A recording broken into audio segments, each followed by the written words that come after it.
you want to start some of the things that we have to read before we can get the meeting going, maybe we can start Sure. that, and we'll hold off everything else till Pete gets in. Okay. I'd like to welcome everyone to the April 16th edition of the Medfield Board of Selectmen's meeting. A couple items. First, this meeting is being recorded pursuant to Governor Baker's March 12th, 2020 order suspending certain provisions of the open meeting law, General Law, Chapter 30A, Section 18, and the Governor's March 15th, 2020 order imposing strict limitations on the number of people that may gather in one place. This meeting of the Medfield Board of Selectmen is being conducted via remote participation. No in-person attendance of members of the public will be permitted, but every effort will be made to ensure that the public can adequately access the proceedings as provided for in the order. A reminder that persons who would like to listen or view this meeting while in progress may do so by following the instructions on the agenda and meeting notice that was posted on the town's website. So we'll open the meeting. Typically, we start off our meeting with a moment of recognition of our service members serving worldwide to defend our country.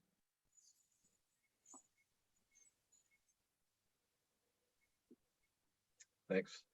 I would also, particularly at this point in time, once again, recognize our first responders, and especially beyond that, the Board of Health, for the yeoman's work that they're doing on behalf of the town in this particular situation. We've acknowledged their contribution in our last meeting or two, but we're not through this yet, and they're still making a tremendous contribution, probably far in excess of anything, at least in the case of the Board of Health, far in excess of anything that they recognized that they were getting themselves into. And given the storm that we had a couple of days ago, just to add more chaos to the ongoing crisis, hats off to the DPW workers who kept our roads open and got things clean. And Mike, I'll let, if you see fit, you can make a dissenting opinion known here, given your personal interest. But on balance, I think I would recognize the work that the Eversource folks did to restore power to those who lost it in town, with the one exception of a selectman in town who had to wait longer than average to get his power back. So, well, I was not alone in that, Gus. My neighbors were in the exact same boat, so I felt bad for them as well. But overall, all things considered, it all was fine. So I would second your comment on both fronts. There's one other group. There's no way we're going to recognize everybody who's pitching in various ways to help us all through this.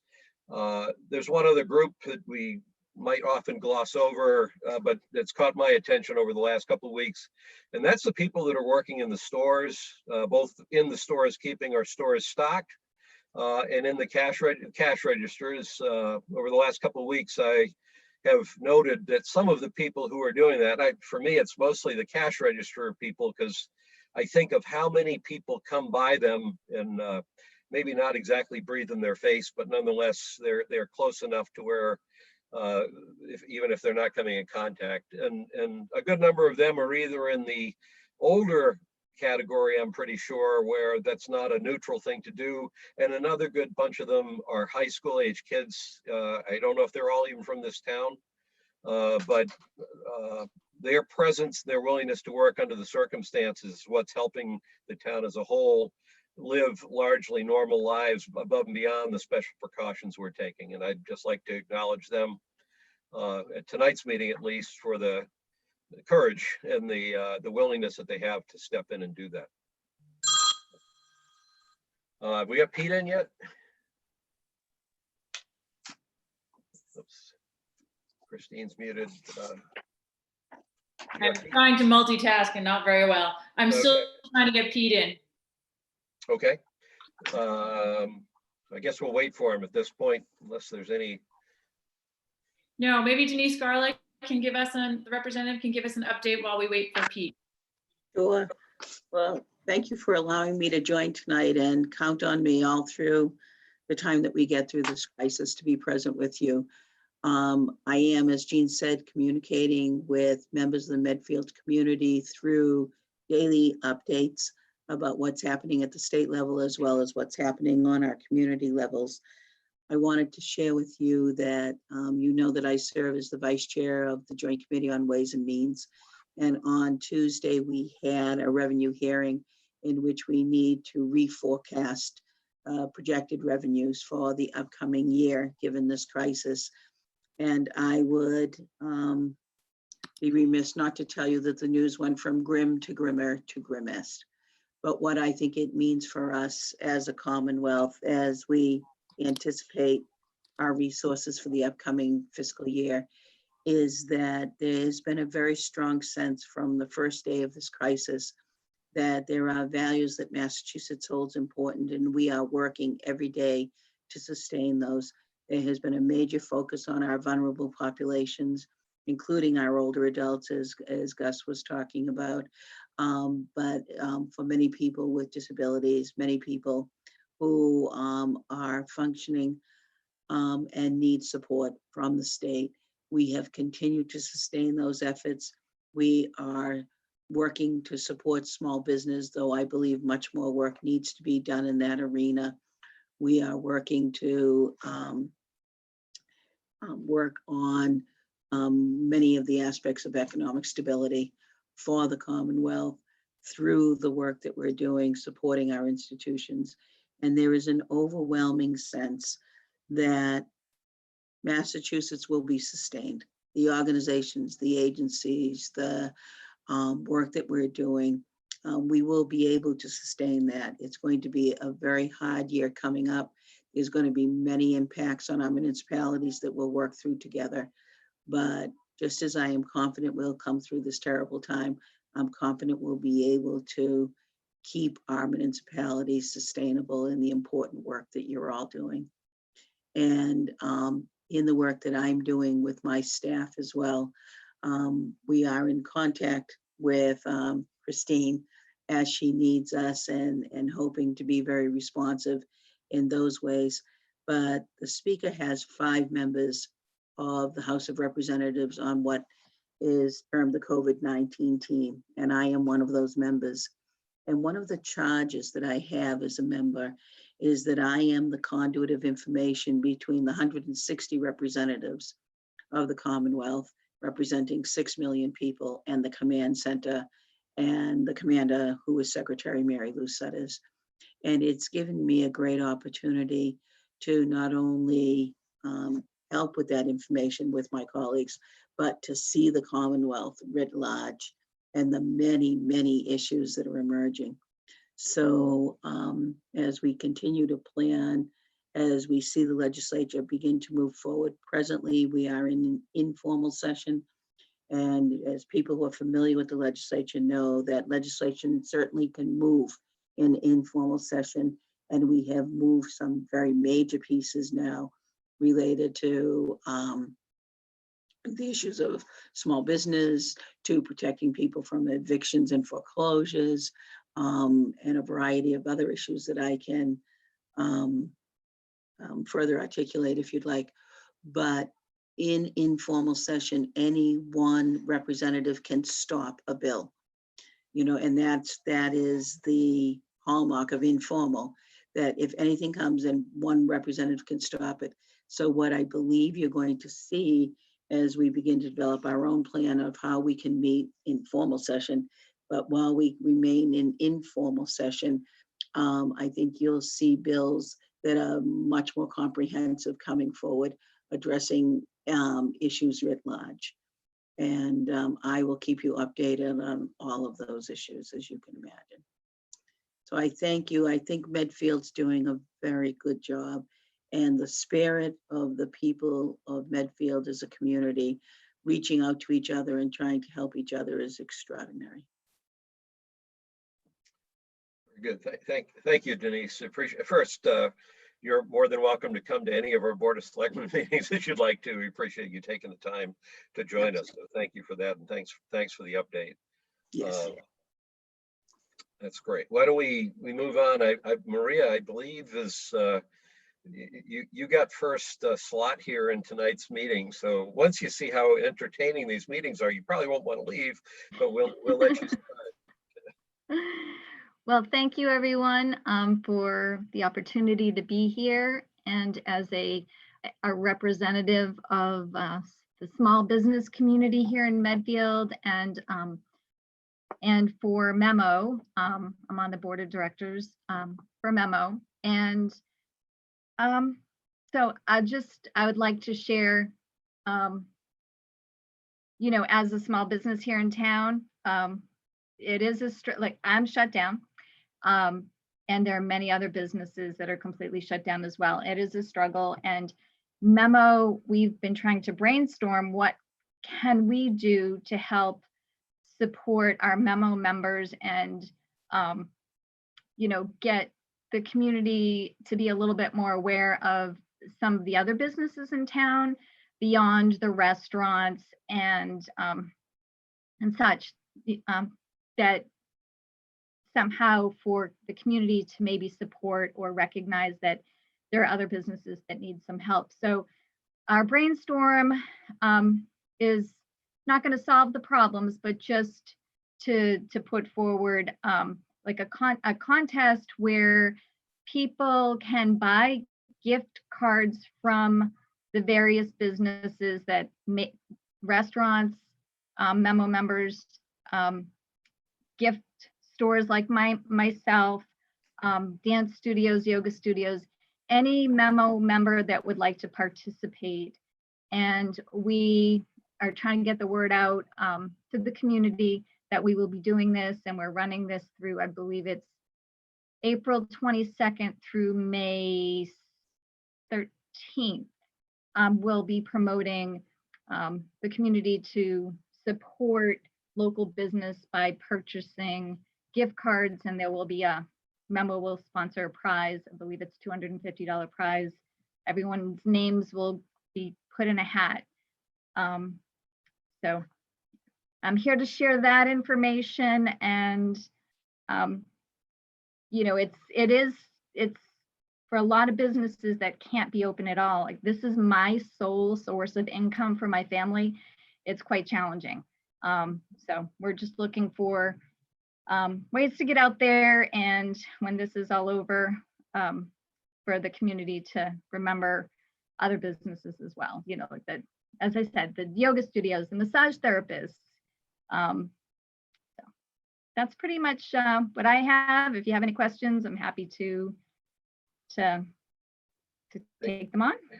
Okay, thanks, Maria. Mike or Pete, we've had a discussion, at least related to this, I think in our last meeting, but comments or questions from either of you?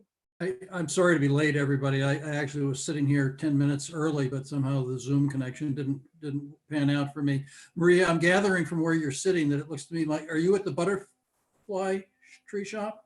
Yeah, I'm at the butterfly tree here by myself. Okay, yeah, I love your store. So thank you for you. doing it. Thanks for the idea. I think it's a great idea. Thank you. It was not my idea, so I won't take credit. Good idea. So it was Lucille Fisher's idea, and we all collaborated to try to bring this forward. Thanks for those Christmas presents, by the way. Oh, you're most welcome. Thank you. Thanks. I mean, I appreciate everyone's support. I really do. I love being in Medfield. This is my 9th year anniversary. So I hope to be able to continue on forward. Well, Like anything? No, I guess I would have a question for Christine to see whether anything else came out of discussions with the department heads, kind of following on the conversations we had earlier about what we can do as a town to help, as a town government, to help the businesses in the downtown. So Sarah Raposa, our town planner, sent out, actually Sarah's on the call. Let me put her on. Sarah sent out a survey to the local businesses who've been great about filling it and getting back. And overwhelmingly, the response was, if we could just promote the businesses that are still open, encourage people to buy gift cards, encourage people to still, to still visit those businesses, even if it's online. We are still trying to work out the issue of how we can use the Economic Development Fund. Mm-hmm. Mark and I had a call last week about it. Actually, let me activate Mark. Mark and I Mark. I'm Mark gonna and leave that one alone. Mark and I talked last week, and we're still trying to work out exactly how we can use that money to benefit the downtown. But in the meantime, I can let Sarah speak to the survey that she's put out and a lot of the response that she's gotten. Hi, everybody. Yeah, so I reached out to the business community through memo and through other avenues to get a sense of how the town, from sort of what Maria and Memo were talking about, how business owners feel the town can help support them through this time. And I've got a handful of responses so far, and mostly it's just letting people know what's open, how people can access things like gift cards. And so we have a Google document that's live on the town's website. It's called Open for Business. And it's been in existence for probably 2 or 3 weeks now. And so people, business owners, customers, people in the community can go ahead and suggest edits to the document as things change, hours of operation, gift card links, things like that. And then the only thing I do is I go ahead and approve the change. It alerts me through email so that it can be current and dynamic to best serve the needs of the community through either whether or not it's the businesses or the consumers. And last week we put our one of our A-frame signs reminding people to support local businesses, to go ahead and shop local, eat local, buy local. Mr. Chairman, Yes, Mark. is Rep. Garlick still on the line? Yes, Yep. she is.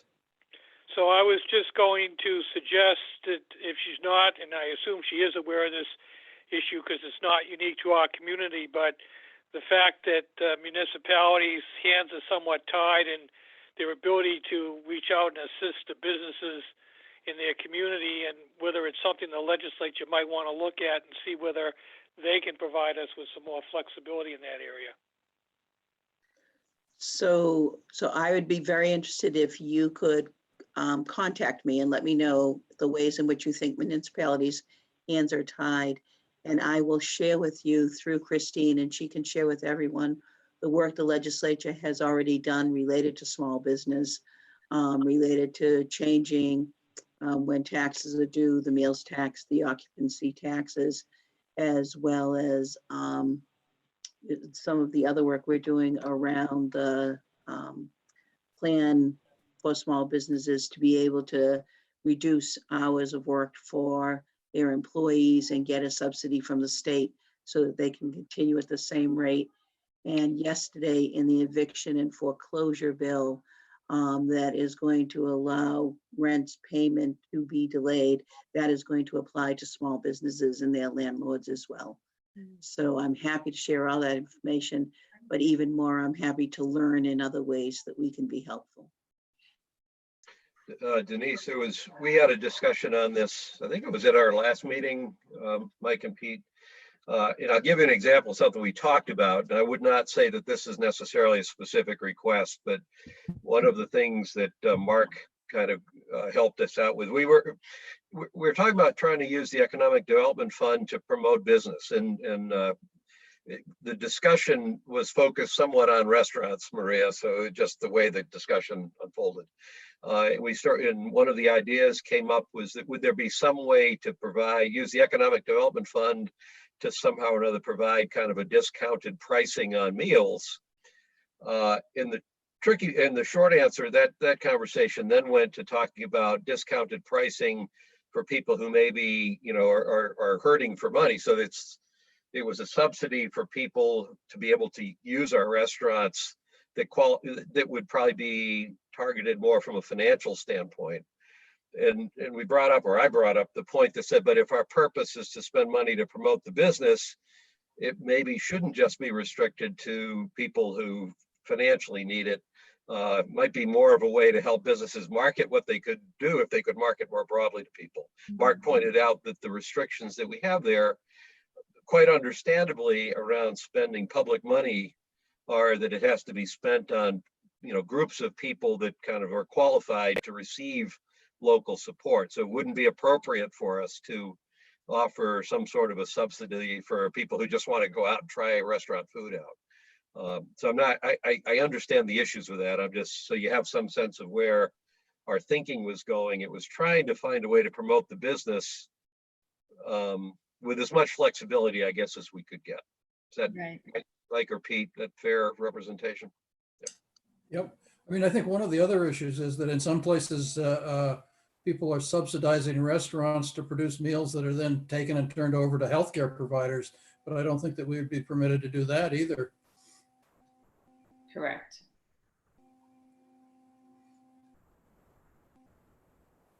Oh, we lost Mark. Okay.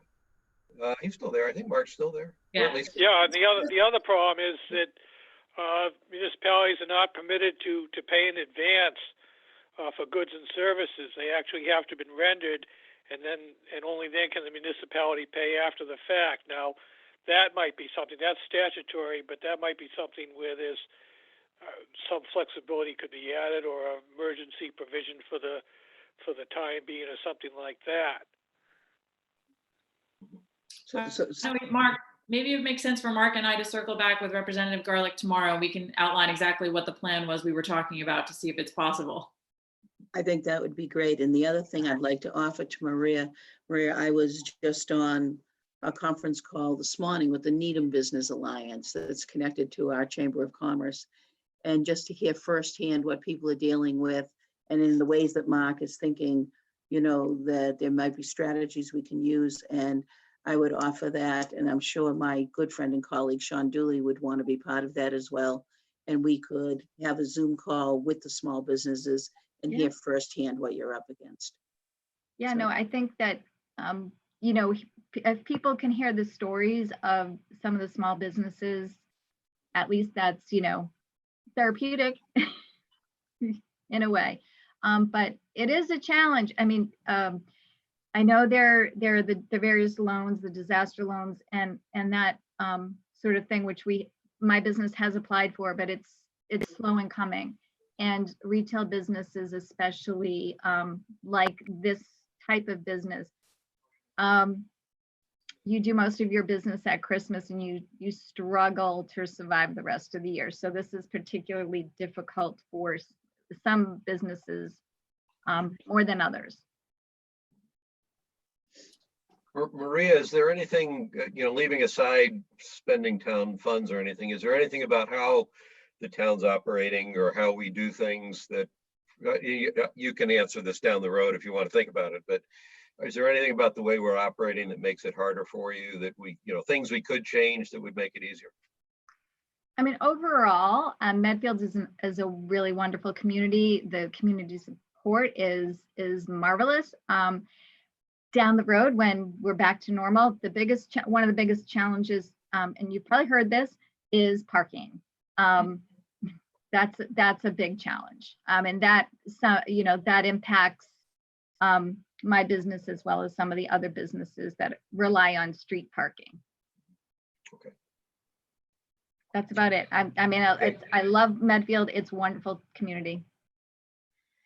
Well, we appreciate you coming by tonight. Thank you. Okay. Thank you. Thank you for having me. Thanks, Maria. Thank you, Maria. Okay. Is it okay if I Absolutely. Sure. I get, yeah. say goodbye? The I longer haven't they run, the better they get. If it's the really I mean, I'd long love ones to that are the- stay, but I haven't had any lunch and almost dinner time.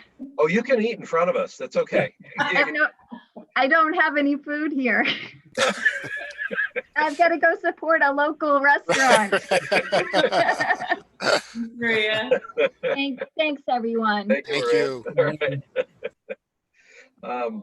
Okay, I think, Christina, the next thing I see on the agenda is Georgia, I believe. Yes, Georgia and Yvonne are up next.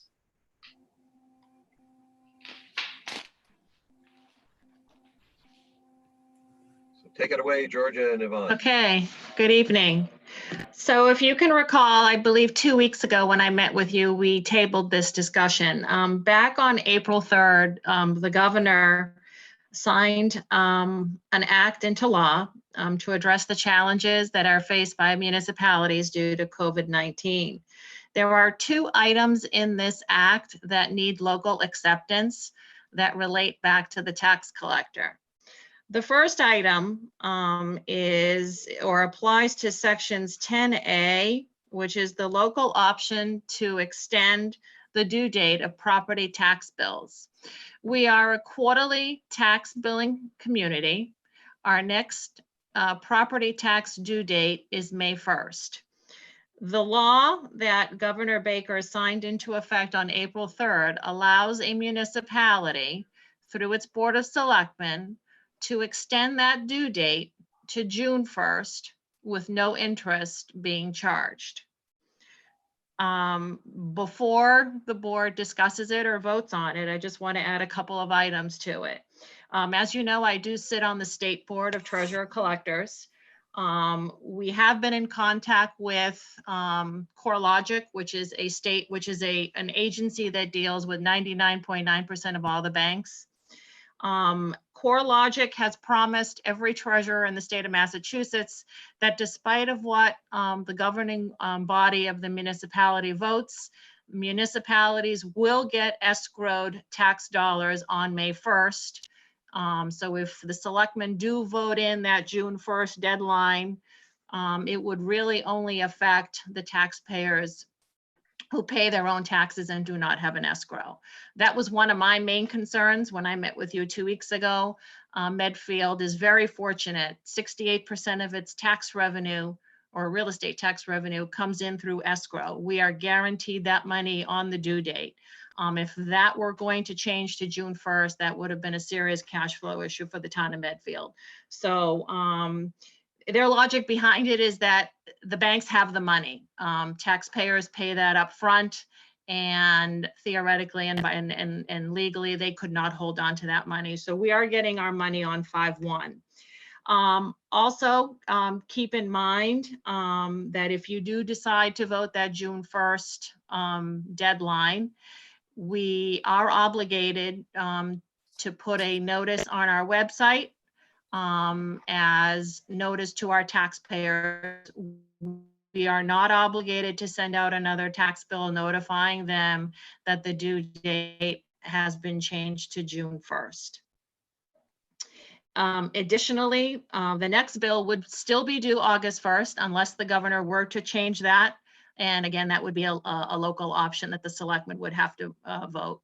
We are hearing that that may happen. We did have an executive board meeting last Friday that is in talks as well.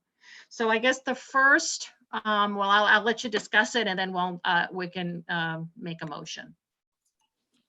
Just a quick question, Georgia. I take it what CoreLogic has communicated is what the banks are intending to do. Mm-hmm. Right, because the CoreLogic is not the paying agent for the banks. Is that right? Correct. And the banks have already started to submit to CoreLogic. Mm-hmm. And they have it. In fact, in my email this afternoon at 3:32, I have an email telling me that I will get $8.3 million on Wednesday. Oh, that's a great email to get. I've never got an email like that. I get excited even though it's my work email. Right. And so that, I mean, effectively then, I mean, I think the number you said is 68% we get from escrow? Yes. All right. Yes. So it's about 1/3 of our prospective tax revenue. And I know at least one taxpayer has already mailed his May 1st property tax payment. So I will tell you, out of that 32%, at least 1/10 of 1% is already on its way, George. We have been receiving a lot of tax bills in the mail. Yeah. And I think, people, it's one less bill that they have to worry about. Mm-hmm. So it's up to you whether, I am in favor of extending the due date to June 1st. Mm-hmm. And then we can talk about the other option later. Yeah, I know. No, for me, the only hesitation I would have had was around the escrows. Absolutely. It's if the ones would be most likely to take advantage of it would be the banks. Correct. Trying to hang on to the liquidity. But if they're paying it, then I see no issue with giving relief. And I suspect you're right that people who can pay it will pay it on time. Yeah. And that will really benefit people who, if they're waiting for Mhm. unemployment, the new unemployment to kick in or the stimulus check or what have you to help them out. So I'm certainly in favor of extending it as well. Yeah, so we will update the website as a notice to our taxpayers. That's the legal notice that we will give our taxpayers, that June 1st would be the new deadline. We will still keep the file on for online bill pay. I do want to urge taxpayers that that is the best way to pay us right now, is to hop onto the Town of Medfield website, town.medfield.net, click the fourth bullet point on the left-hand side where it says online bill pay. It costs you 20 cents to pay your tax bill. It's cheaper than a stamp, and it comes to us automatically. It's wired. It's simple. It's efficient, especially in the environment that we're working in right now. So for me, I'm in favor of it too, Georgia, because you say that you're in favor of it. And I'm assuming that that means that it's not going to adversely affect your cash flows. And so that I think Absolutely if you not. can help to some people that are needing it right now, that's a good idea. Mhm. Thank you. And most communities have adopted the June 1st deadline. I'm in favor of it too, Georgia. I don't know whether the legal notice on the website is restrictive or you're prescribed. My thought would be, if you have flexibility in that notice, let people know they have the extra time to pay, that because of the circumstances, those people who are in a position to pay, we would still appreciate that they pay sooner rather than later. And I think Mike knows of one who's paid sooner rather than later, then we know you've gotten at least 2 bills early. So after our last meeting, and the other point, only because until you just mentioned the bill pay, I usually pay by check, but I had assumed that the bill pay, I think the way it says, it's just kind of amorphously says something about there's a processing fee or something like that. And most of my experience, when you do that on an electronic payment, it's like a 5% processing fee, something like that. So if there's a way in the notifications that go out with the bills to make sure people understand the fee is less than the price of a stamp, my guess is more people like me that don't pay that much attention to it would be probably doing it electronically. So. And if it comes out of your checking account as an ACH, it's 20 cents. If you do wish to use a credit card, unfortunately, the town cannot absorb the cost of the credit card. There is an additional charge to the credit card, but we can link that together. That's fine. I'm just thinking the information in the bill, if it was a little clearer, Sure. might help promote that. So. Sure. Okay. Have a motion. So moved. I second. All those in favor? Aye. Aye. We got a roll call it, Gus. I'm getting so used to this. This feels like we're all in the same room. All right, go ahead. Mr. Murby? Aye. Mr. Marcucci? Aye. Peterson, yes. Okay. Okay. And one down. The second item that the governor voted in on April 3rd, and this is the one that has caused confusion for every tax collector in the state of Massachusetts.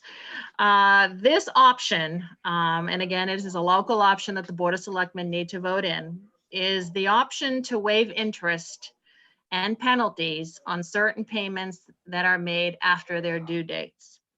Keep in mind that this section 11 applies to real estate tax bills, personal property tax bills, and those dreaded motor vehicle excise tax bills. These affect all bills that were due on or before March 10th. First 3 quarters of a tax bill were not due before March 10th. The third quarter was due on February 1st, so we're good with that. We took care of the fourth quarter now, which is now due June 1st. Our excise tax bills, which was about $2 million, all were mailed out the end of January, and this treasurer picked a due date of March 11th. So unfortunately, all those outstanding tax bills out there have had no penalties and interest added onto them because they were due after the date the governor declared the state of emergency. So this local option now gives the Board of Selectmen the authority to waive interest and penalties through a date of no later than June 30th. So for example, if Mr. Smith comes in to pay his motor vehicle excise tax bill on June 29th, I cannot charge him interest. This bill was due on March 11th, and I cannot charge him a $25 demand fee. If Mr. Smith comes in with his real estate tax bill on June 29th, I cannot charge him interest on his real estate tax bill that was due on June 1st, but I cannot charge him interest for the entire month of June because you would vote in to waive interest through June 30th. I'll let you discuss it before I give you my opinion. I am not for this part of the bill that the governor mailed in. I feel that because do you want me to tell you why, or do you want to discuss it first? Tell us why. Currently, before I left the office on Tuesday, we have approximately 1,749 tax bills from Commitment One that are outstanding. Normally, we run about 10, 12%, and right now we're pretty much on target where we usually would be. Granted, we have lost that revenue, the penalties and interest that would have been put on at the beginning of March. But again, we can't cry over spilled milk. And obviously that's going to affect our local receipts. But as far as the real estate tax, we're giving them an extra month for June 1st and extending that interest due date through June 30th is going to cause somewhat of a problem for our office, especially with our online bill pay, because that fourth quarter will not have interest accruing on that fourth quarter, which means that any taxpayer paying a bill will need two bills, one for quarter 1 through 3 if it's not paid, and one for quarter 4. It's going to be a little confusing. We'll be able to handle it. But I think the amount of interest that would come in on those very few bills may not be worth the confusion. Okay. Mike or Pete? That explanation does it for me, Georgia. Thank you. Well, I guess my question, first of all, is this primarily a administrative difficulty concern that you have, that it'll be administratively difficult to waive the interest on? No, it's not just administrative. The other option, the other issue here is that we're also prolonging additional fees on this excise tax. Right now, these fees, these bills would have been on warrant. They would have been already tagged at the registry. I will tell you, I did look at my receivable listing. Unfortunately, as a 30-year tax collector, I kind of know the names by now. So it's, I don't think we would be doing a disservice to any of our taxpayers by not voting the penalties and interest in. Well, I guess my concern is, I mean, number one, I mean, how much are we talking about? I mean, what would the town be earning in terms of interest on the funds? If people had paid on time, how much interest would we have earned on the funds that would be foregoing?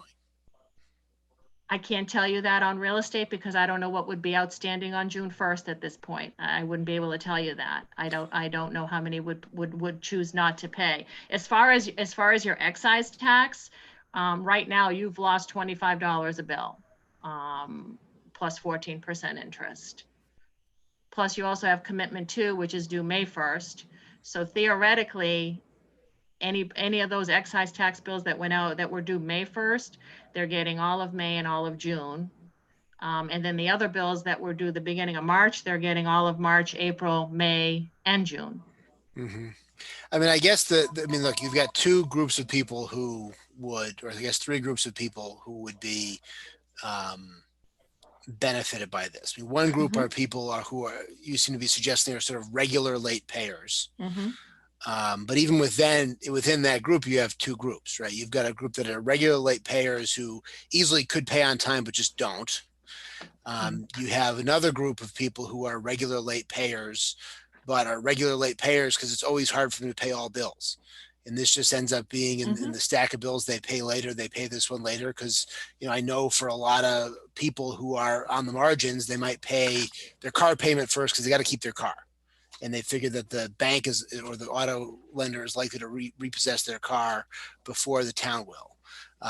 Or you have people who would pay their car and their rent, and maybe the excise bill doesn't get paid because you know, it's behind the grocery bill or what have you. And so even accepting, I guess I would rather give the people who could afford to pay it on time, but are just going to take advantage of this because that's how they are.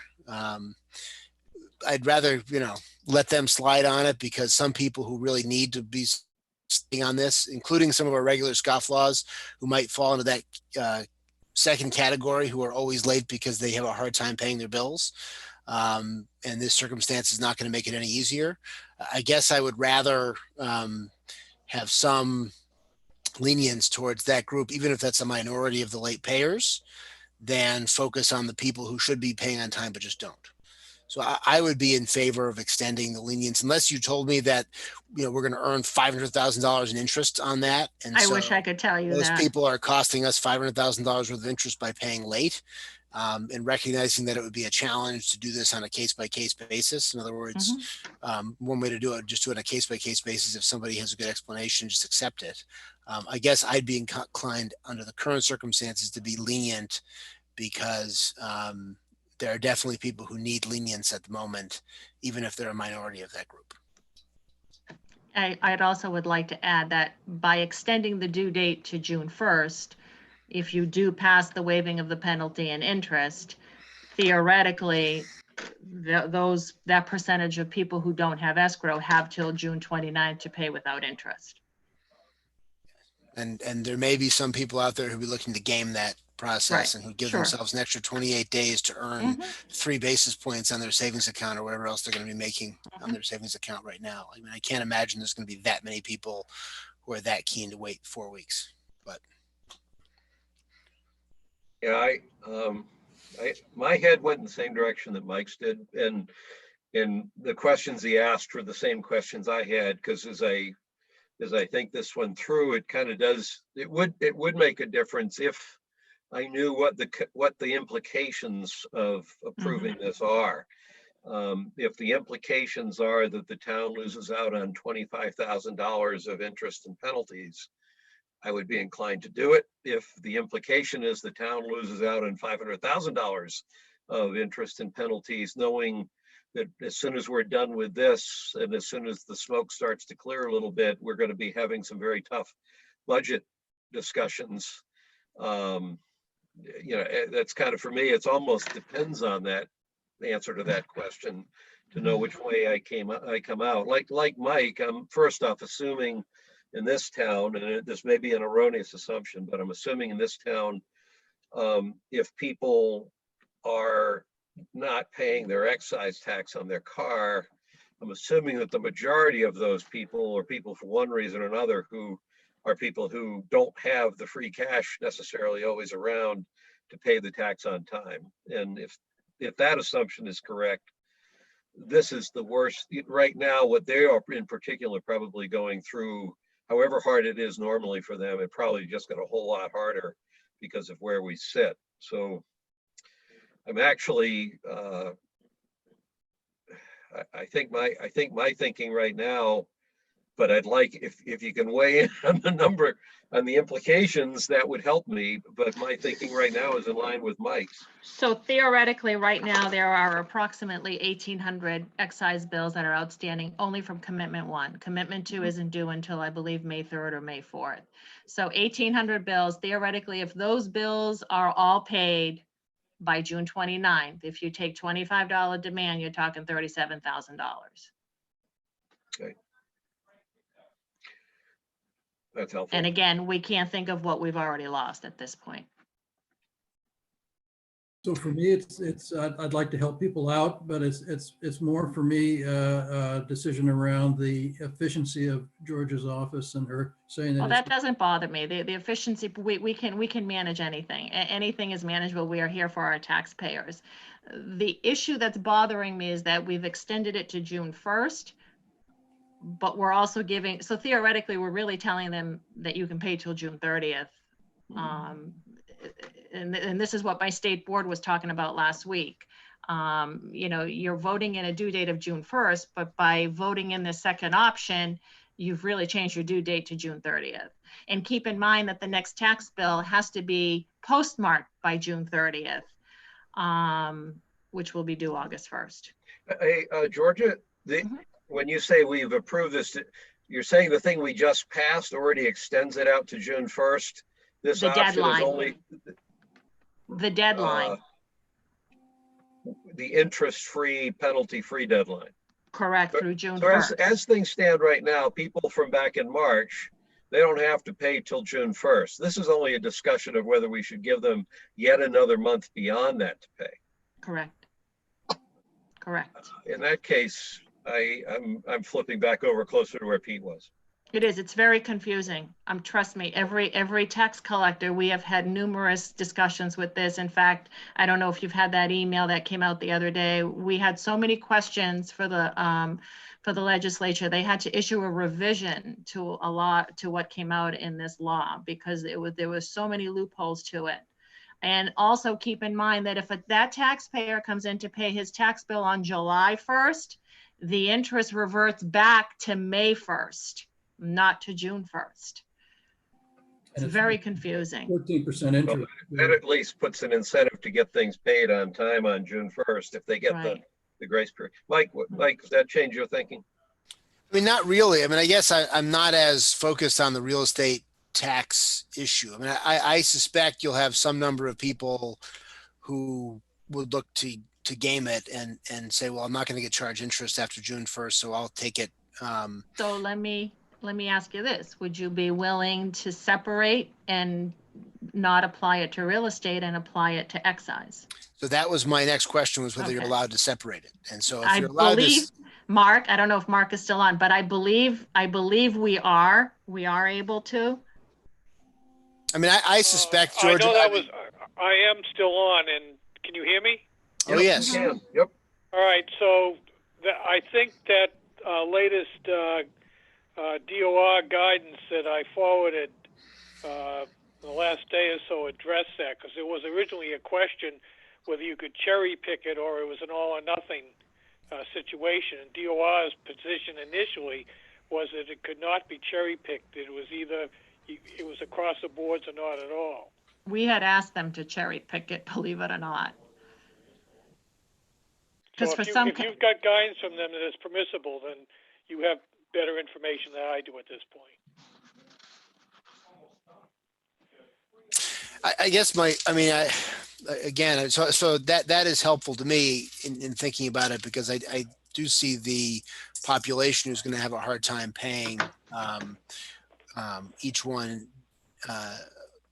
as being a little bit different. I also suspect, frankly, that the people who are genuinely going to have a hard time paying their real estate taxes as of June 1st are going to have an equally difficult time paying it by July 1st, because I doubt there's going to be any significant changes in people's circumstances between June 1st and July 1st. And so I also don't like, though, counting on for revenue to the town, penalties or interest that are accruing because of circumstances beyond the control of our residents. And so, I don't know what other measures the legislature may adopt for addressing interest and penalties beyond July 1st. I suspect that may be extended as well, particularly if the future federal action provides more monies to states that may then be passed on down to municipalities. And so I understand that you have to have the incentive and the penalty in there to get people to pay. But I think in light of these circumstances, I don't want to think about it in terms of what the revenue to the town will be if people are unfortunate enough to be unable to pay their real estate taxes, and then we can delight in the revenue from the interest they're going to owe on that, which unfortunately, if they can't pay it, will be converted to a lien and will be paid off when their house is sold at a foreclosure sale or otherwise. And so, I guess, I understand the point about it, and I would favor separating the two since we're already giving people an extension till June 1st. But I also want to think about what our options are to avoid dinging people who are genuinely in a position where they can't pay after June 1st.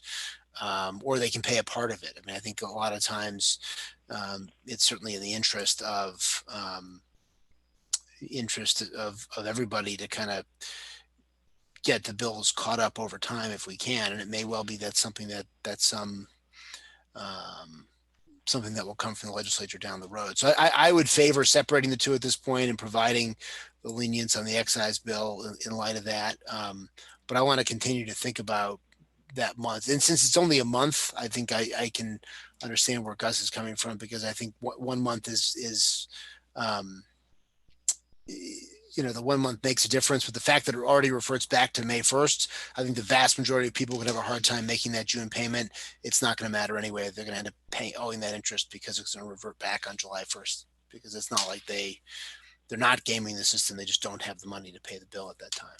Mhm. Mark, I'm looking at item 5 of the addendum that you sent out. It doesn't say that you can't separate them. You can. I have it in front of me. This Okay. is from Division of Local Services. It came out April 15th yesterday. Yes. yeah. And actually, question 7. The questions Yes, are just running. it permits So a city 7 or says, town yes, to we can choose. use- Yep, What? it says it permits the city or town to choose from amongst the listed bills. Yes. So that's actually a change from what their earlier position was. Correct, yeah, so we had asked Yeah. them to look at that.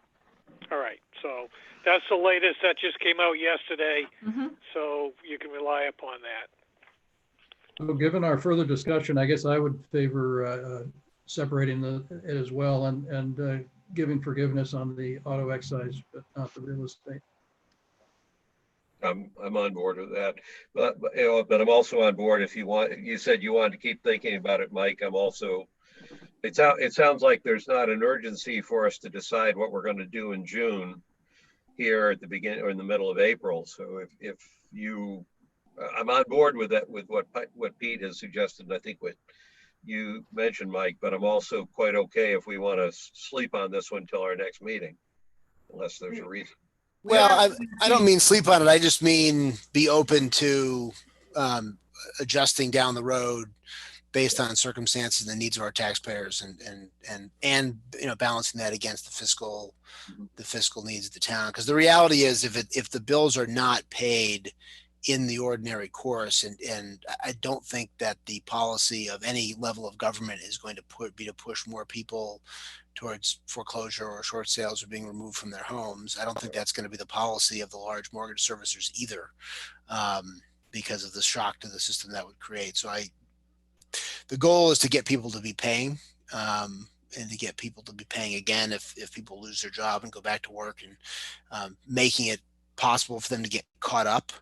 And obviously, the more interest and penalties you charge, the harder it is for people to get caught up, particularly those who are most affected by it. So I'm saying I'm fine with voting tonight to say we'll extend it on the excise to the end of June and not on the real estate tax. But just if it comes up again in a month and we need to think about it again, I'm open to thinking about it again.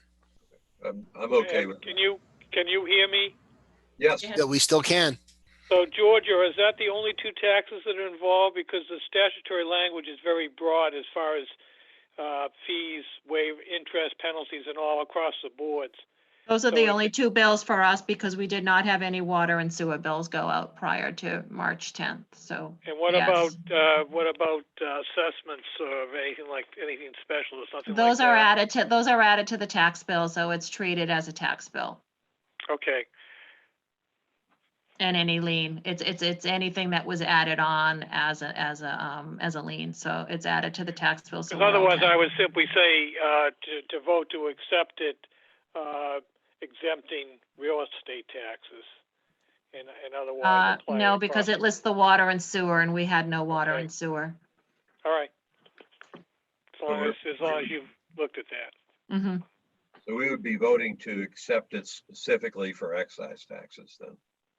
To waive the principal and interest for the excise tax through June 30th, correct? So moved.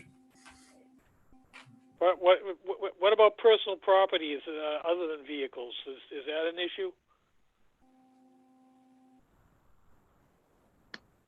I really don't think personal property is an issue, to be honest with you. There is not much that's outstanding on personal property. Okay. That's not an issue at all. Second, And you can, go ahead, Mark, sorry. I second. then you can go ahead and proceed the way you were, Gus. Great, Mr. thank you, Mark. Kirby, Aye, Mr. Marcucci, Aye. Peterson, yes. okay.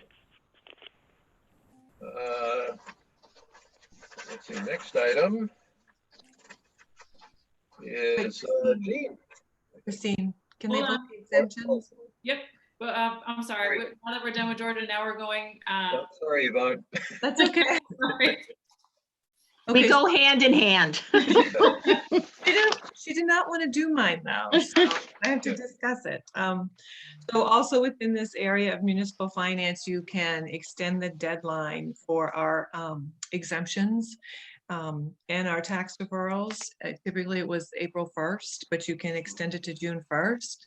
I do have 3 veterans that have not filed. I cannot find them. I have inquired with John, our veteran service officer, to help me reach out to them. So I would like to, those are my 3, they're current applicants. They filed last year. I would like to get them some relief. So this would be able to get them relief if it was extended to June 1st. This is a deferral for them to apply, is what you're saying, Yvonne?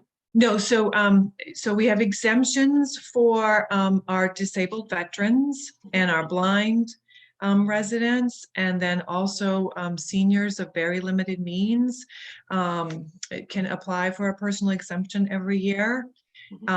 And so I do have 3 of our normal applicants that haven't applied yet. The deadline is April 1st.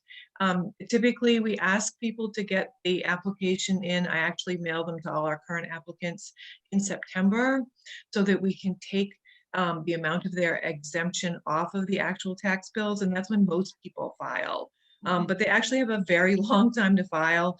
They can file until April 1st. But this would extend it to June 1st, since we have bypassed that date already, and I'm still waiting for a few. So I'm not sure, I think I understood that. I just want to make sure. So that what we're doing is extending the filing deadline for them to request that exemption or deferral. Exactly. Yep, that's exactly what it is. Okay. You're extending the exemption and tax deferral filing date to June 1st from April 1st. All of my current tax deferrals are in, but if there was anybody else that wanted to file for tax deferral, this would give them to June 1st. Okay. So Any they, discussion? Okay, any discussion on some Mike or Pete? I'm just curious, Yvonne, what rate of interest do we charge on tax deferrals?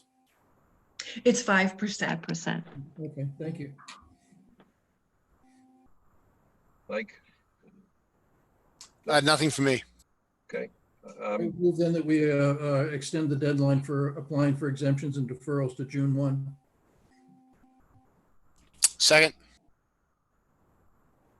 Mr. Murby, Aye. Mr. Marcucci, Aye. Peterson, yes. Thank you. Okay. Thank you, Yvonne. All right, Thank you. now we're ready. Thank you. Thank you. Thanks, Georgia. Jean's up next.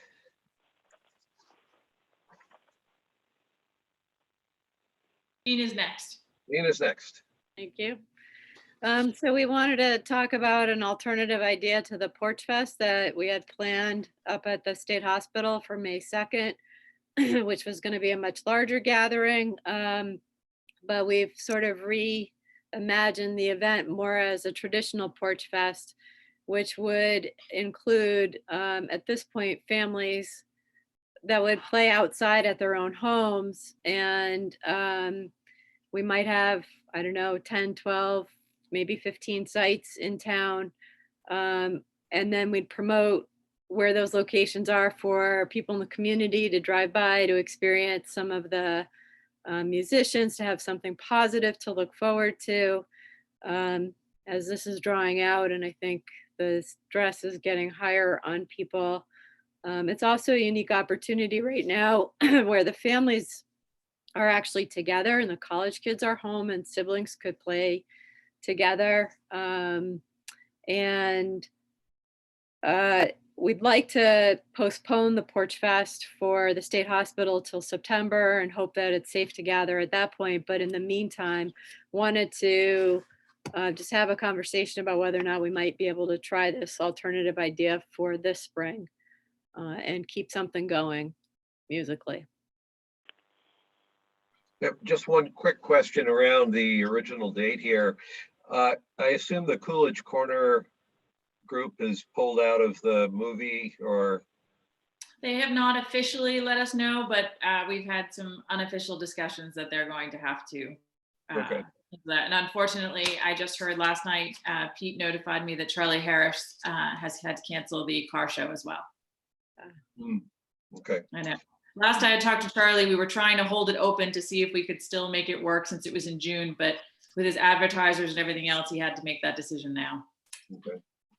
The main reason I asked the question I asked is I thought it was a pretty neat weekend when that movie was scheduled in conjunction with the Porch Fest. So if you're moving the Porch Fest off into the fall, perhaps if we do get in discussions with Coolidge Corner, there might, as long as you don't put it in the early winter when we have to match you up with the cyclocross folks. Oh, they're crazy. Any comments, Mike or Pete? There was a caution in the past from the police chief, and I don't know whether that ever got worked out. She's trying to sign in right now, so hold on. Hold on. Well, just to fill the time in while we're waiting, Gene, first off, I'm in favor of this, but the one thing that I had a hard time getting straight in my head was the places that people will drive to will be places that are off the main beaten path. So I was trying to picture, on one hand, you're picking locations, I think, that are not in the main thoroughfares, except that they're going to kind of be turned into main thoroughfares, but they're going to be back roads enough where I'm not sure what keeps people from slowing down or stopping to listen to the music, because they're kind of in these, back roads. And it was just the dynamics of how that works. No, it might be too late. Oh, okay. The only site that I had any issues around was, and Mo, you can weigh in on this, but given the circumstances of the transfer station on Saturdays, at least as I've experienced a couple of weeks ago, I wasn't sure that having that be a site that would attract more traffic was necessarily the best idea in the world. Sure. Yeah. Outside of that makes sense. Yeah. Police chief is logging in right now just to talk about her couple of concerns that she had. Sure. One of which was the transfer station as well. Sure. That's not a problem. I mean, Gus, I think where we were initially identifying were the homes where we knew the musicians were living, where they live, people who were likely to participate. And those were the ones that we could come to easily and quickly. Yep. I think we'd actually open it up to others who might want to sign up. We would probably think about maybe the whole thing lasts for 2 hours, but maybe people on the north side of 109 are playing from 1 to 2 and the south side is from 2 to 3. You're never going to get to see everything, but it would be a chance to, kind of plan your time, or if there's a few in your walking distance, maybe you would, but you couldn't possibly walk to all of them or hang out at all. Can you hear me? Yep. So what's going to stop a group in excess of 10 from congregating at any one of these sites? I don't have an answer for that, except that some of these I places. mean, you would have to address that. I mean, the natural thing, if it was, you know, a neighborhood and you hear an band or whatever, particularly given everybody going stir crazy, would be to gravitate towards it, but that would then be in violation of the governor's order, assuming that that will still be in effect on that date. Mhm. So you're going to have to address it. I mean, the drive-by part, that's probably fine. People are doing all kinds of rolling things around the state that I've seen, but some mechanism is going to have to be addressed that precludes people just gathering, unfortunately. I don't know Jean if can it's switch to police. her tear gas background for that portion of it. Disperse all of them as she goes through. Actually, Chris from Q-Pots is attending the meeting and would like to address the That'd be issue. great. Yep. Great. Hold on.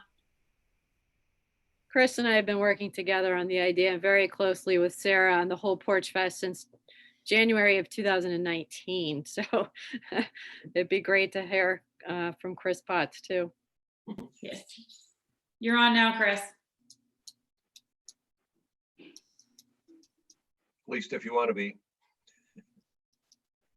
She should be able to talk. Hold on. Muted. No, let's see. She's gonna try again. Yeah, let's try her again. Hi, Chris. Hi there. Here she Here we is. are. There I am. Okay. Initially, just because I know so many of the musicians, the student musicians in town and just musicians in general, one sort of guiding idea was to pick locations that actually purposely had no sidewalks, so that you actually would not have people, it doesn't lend itself to a lot of people walking past a particular location. So that was just one guiding idea initially, to avoid the whole social distancing or to encourage the social distancing piece. You just wouldn't get it on a, on a busy thoroughfare, like Curve Street, for example. You just wouldn't get a lot of people standing there. Still waiting for the chief, sorry. Well, just as editorial comment to Mark's point, and clearly expectations, you'd have to get out in front of the expectations for what people are expected to do there. But I've been reading in the various posts on Facebook and other places about how various states have handled controlling their populations, I guess would be the way to put it. And if there's one lesson that I take away from what I've seen, is that those places that try to order and control the population seem to be having problems. And I think in a town like ours, you can ask people to act responsibly. You can explain what you're doing, explain what the proper way to participate in an event like this would be. And people are mature. If you treat people like they're adults, they'll act like they're adults. And it seems to me there might need to be some messaging up front that makes sure that people understand. Because I'm picturing, if you're driving by a performance, it's hard for me, even if people don't get out, it's hard for me to picture that the cars driving by won't pull over to the side of the road and sit there for a minute or two so they can actually listen to the music before they move on. So I would assume that there's going to be some of that, especially if the music is good. So, setting an expectation up in the messaging around the event, I think, is actually something that should be doable. And, it's not necessarily a question of what are you going to do to enforce compliance with our rules. It's a matter of making sure people understand what the rules are. They recognize it's being done for a good purpose at a time when people can use these kinds of things. And I think in this town in particular, that would be a manageable challenge.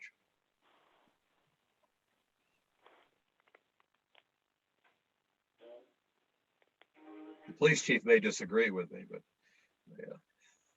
Actually, Chief Garrett's having a hard time getting in. Her concerns were similar to Mark's, that there needs to be social distancing, but she was just concerned about traffic and distracted driving. But maybe you and the chief can meet and just have a brief conversation about how we can try and mitigate that. Happy to. Okay. So that would be more around the route. Maybe not everybody gets to play on their front lawn if their front lawn is on a busy street. Yeah, But yeah. Okay. Sure. Perfect. other comments, Mike or Pete? It was just the safety concerns that I had, whether people really would walk to Curve Street and stand there while the traffic is extra heavy, and whether we're creating a situation that could be a problem. Do you think she Well- can mitigate it? Huh? Chris, I didn't hear it, Christie. The chief thinks that she can work with Jean to mitigate the traffic. She was just concerned about if it's a parade environment that there would be, some fender bender issues, but you guys can work that out. So if Jean can work out a route with the chief, we're good with the chief for sure. Okay. Oh, I think to Gus's point, I think it's very important that there be advanced explanation of how this is going to work, and making it clear, that it's basically a vehicular event and not a pedestrian event, and for the reasons, briefly why the reasons are it's being done the way it's being done, and so that people are aware in advance, and then we'll give them the benefit of the doubt, as Gus said, that they'll do the right thing. Sure. Yep, that makes sense to me. I think the same holds true for the pedestrians as well, Mark, right? I mean, I think for the most part, people have been observing the restrictions voluntarily without the need of much heavy-handed oversight. And I suspect the same would be true, because you're going to get people who are going to walk by. We're not going to ban people from walking on the sidewalks near these events. But, and again, this is anecdata. This is not any scientific survey, but my observations around town are that people are being pretty good about this. And, when I'm out running, people cross the street or separate from each other and all that kind of stuff, and are doing, a pretty good job on their own without having to be micromanaged. And I suspect that would be true here as well for those pedestrians we do get. We'll have whatever guidance we can offer up front, and take a look at the route and see if there are any natural congregating spots that might be too tempting for people to stand in. But I suspect what you will see is people spread out on the sidewalk and, in their own quarantined groups who are, kind of stuck together already, and, watching the music from afar. I think that's what it will look like. I mean, frankly, I'm a little more concerned about the traffic angle and people watching the music and not watching the car in front of them. If somebody's slowing down and, you end up with a bunch of, very low speed car accidents.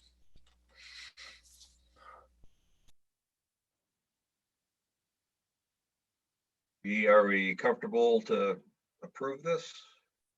I am. Yeah, I am too. I would move approval of it then.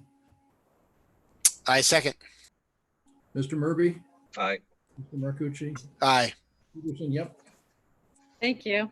Thank you, Jean. Thank you, Chris. We'll stay in touch.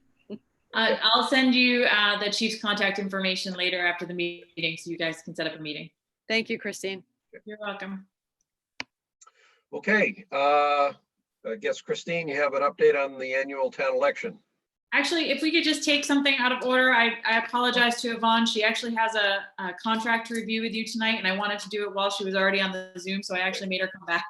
So I'm two for two on Yvonne tonight. Okay. That's okay, guys. That one is my fault. Okay. Looks like the Board of Assessors request BOS to sign Patriot Properties contract. Yes. Correct. Yes, so we hire Patriot Properties to review our commercial properties and our industrial properties. And they've given us a 5-year contract. We used to have a 3-year contract because it would include our revaluation. And since the state has moved revaluations to every 5 years, what they do is they split the value over 5 years, because in the reval year, it's a lot more work. They have to meet with the state. It's a lot more paperwork. So they level fund it over the 5 years. So for commercial and industrial properties, we have to develop two opinions of value: the sales market approach and the income approach. And with that, we have to use a lot of market data, and it would be very expensive if we had to gather all that market data and for that ourselves. So Patriot is very useful because they actually do this in many surrounding of our surrounding communities. They're very familiar with Medfield. They also are our CAMA host. So that's just a brief synopsis of what that contract is. So the Board of Assessors has reviewed the contract. They're very happy with the price. They think it's very reasonable. They've been very happy with Patriot's work in the past. Patriot works very good with the Department of Revenue. They have very good reputation. And we would ask that you would approve that. And I believe I reviewed, that's the contract I reviewed for Yes. you several months ago. Yes. I would move that we approve the Patriot Properties contract. I second.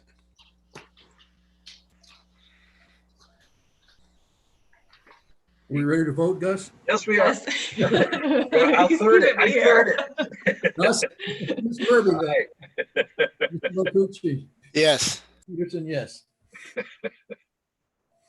Thank you. Thank you. Moved, seconded, and thirded. If you want to move on to Maurice's contracts, we can come back to the election when I Sure. give the town administrator update. That's fine. Okay, sure, that's great.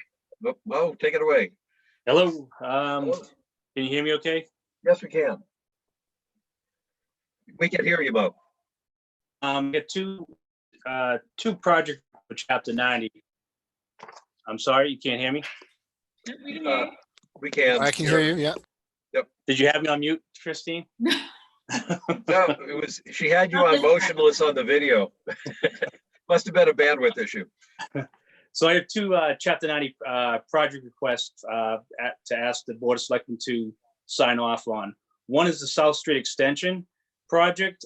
It was approved last year, but we had to change the scope a little bit for this year, and the contract prices have gone up, and we've done a little bit of the change in scope includes more structural work, the change in price on the paving has gone up cents a ton, and we're also adding a warm mix additive to the mix. It's going to give a more longevity to the roadway.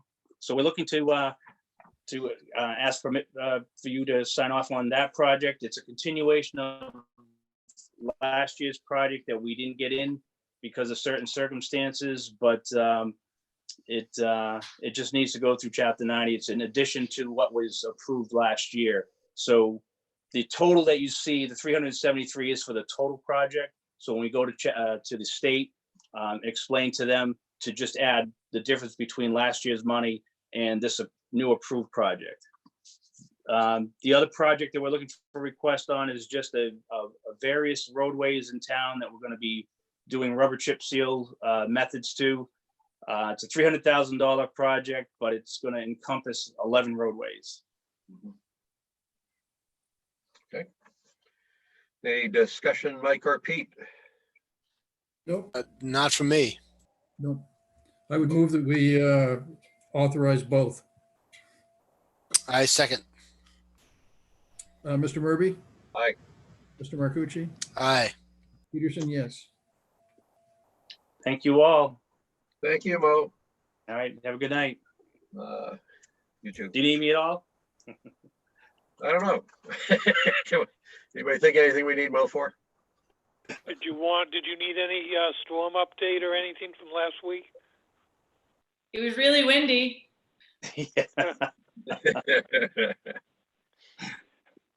Have you had an issue? I know there was an issue in Franklin that was brought to the council's attention about residents wanting access to dispose of brush and fallen material from that windstorm. I didn't know if that was an issue you have as well. So what we've been doing at the transfer station in this time of crisis, we've been allowing all the residents in town to come to the transfer station.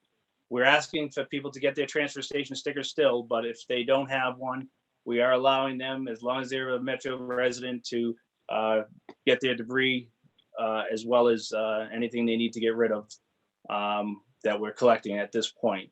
So in this time, until things ease up, we are, we want to be, conscientious of all our Medfield residents and to try to take care of them.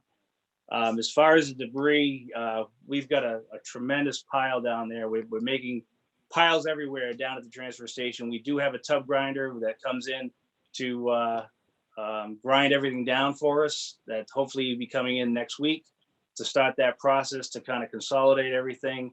But we've got a pretty good system down there right now to accommodate the townspeople.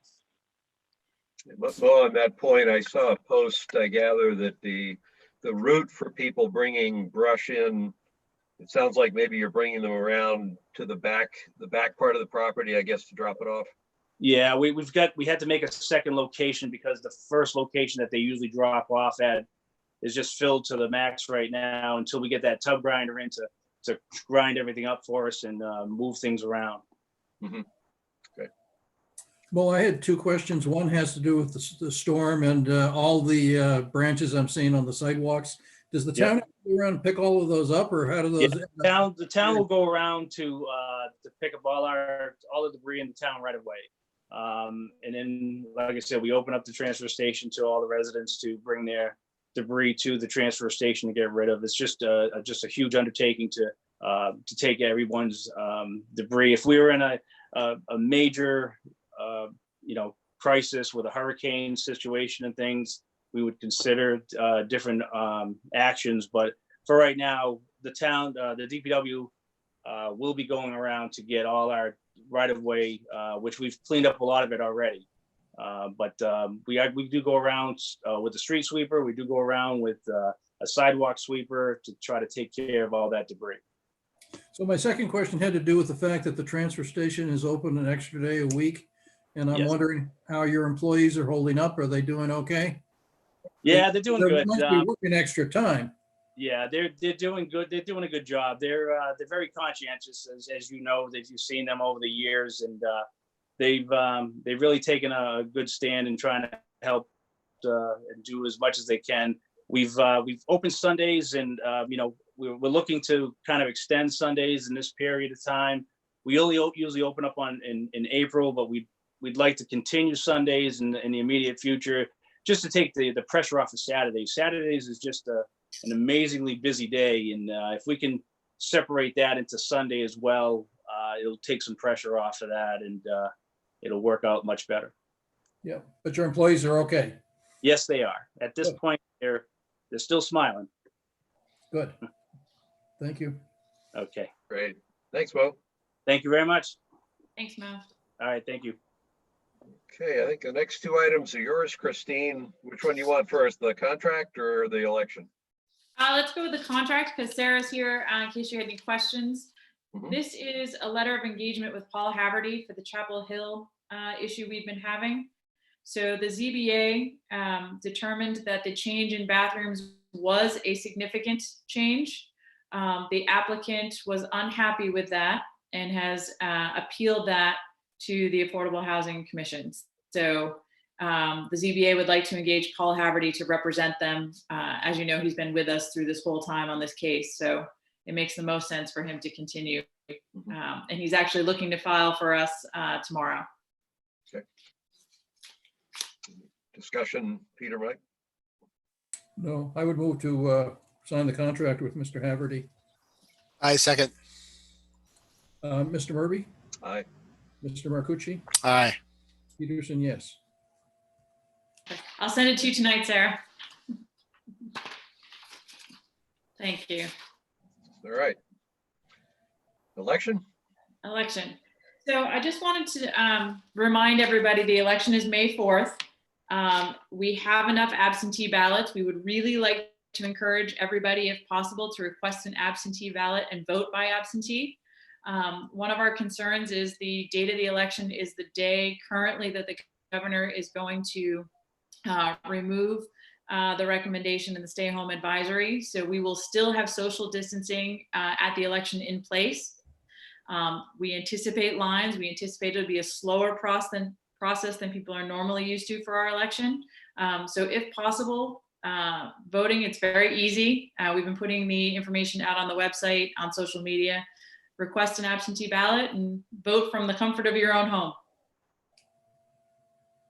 Okay, and Christine, well, for those people at least that might see this, if they want to do that, they're going to go onto the website.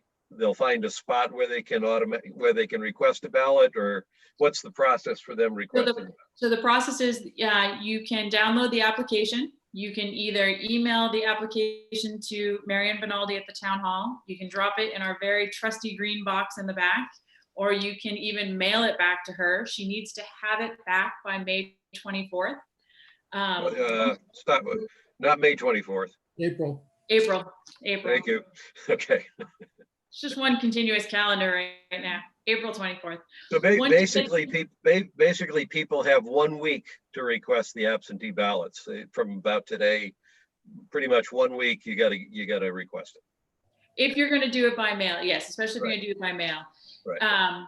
Then once she receives the application, and I can't stress enough that the application needs to be signed. Once she receives the signed application, she will mail back the absentee ballot.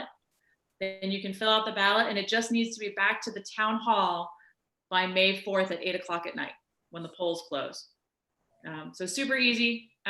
Sarah's actually working on a new graphic for us for our social media tomorrow that will outline those 4 steps. But super easy to do it, and it will save you a lot of time on May 4th.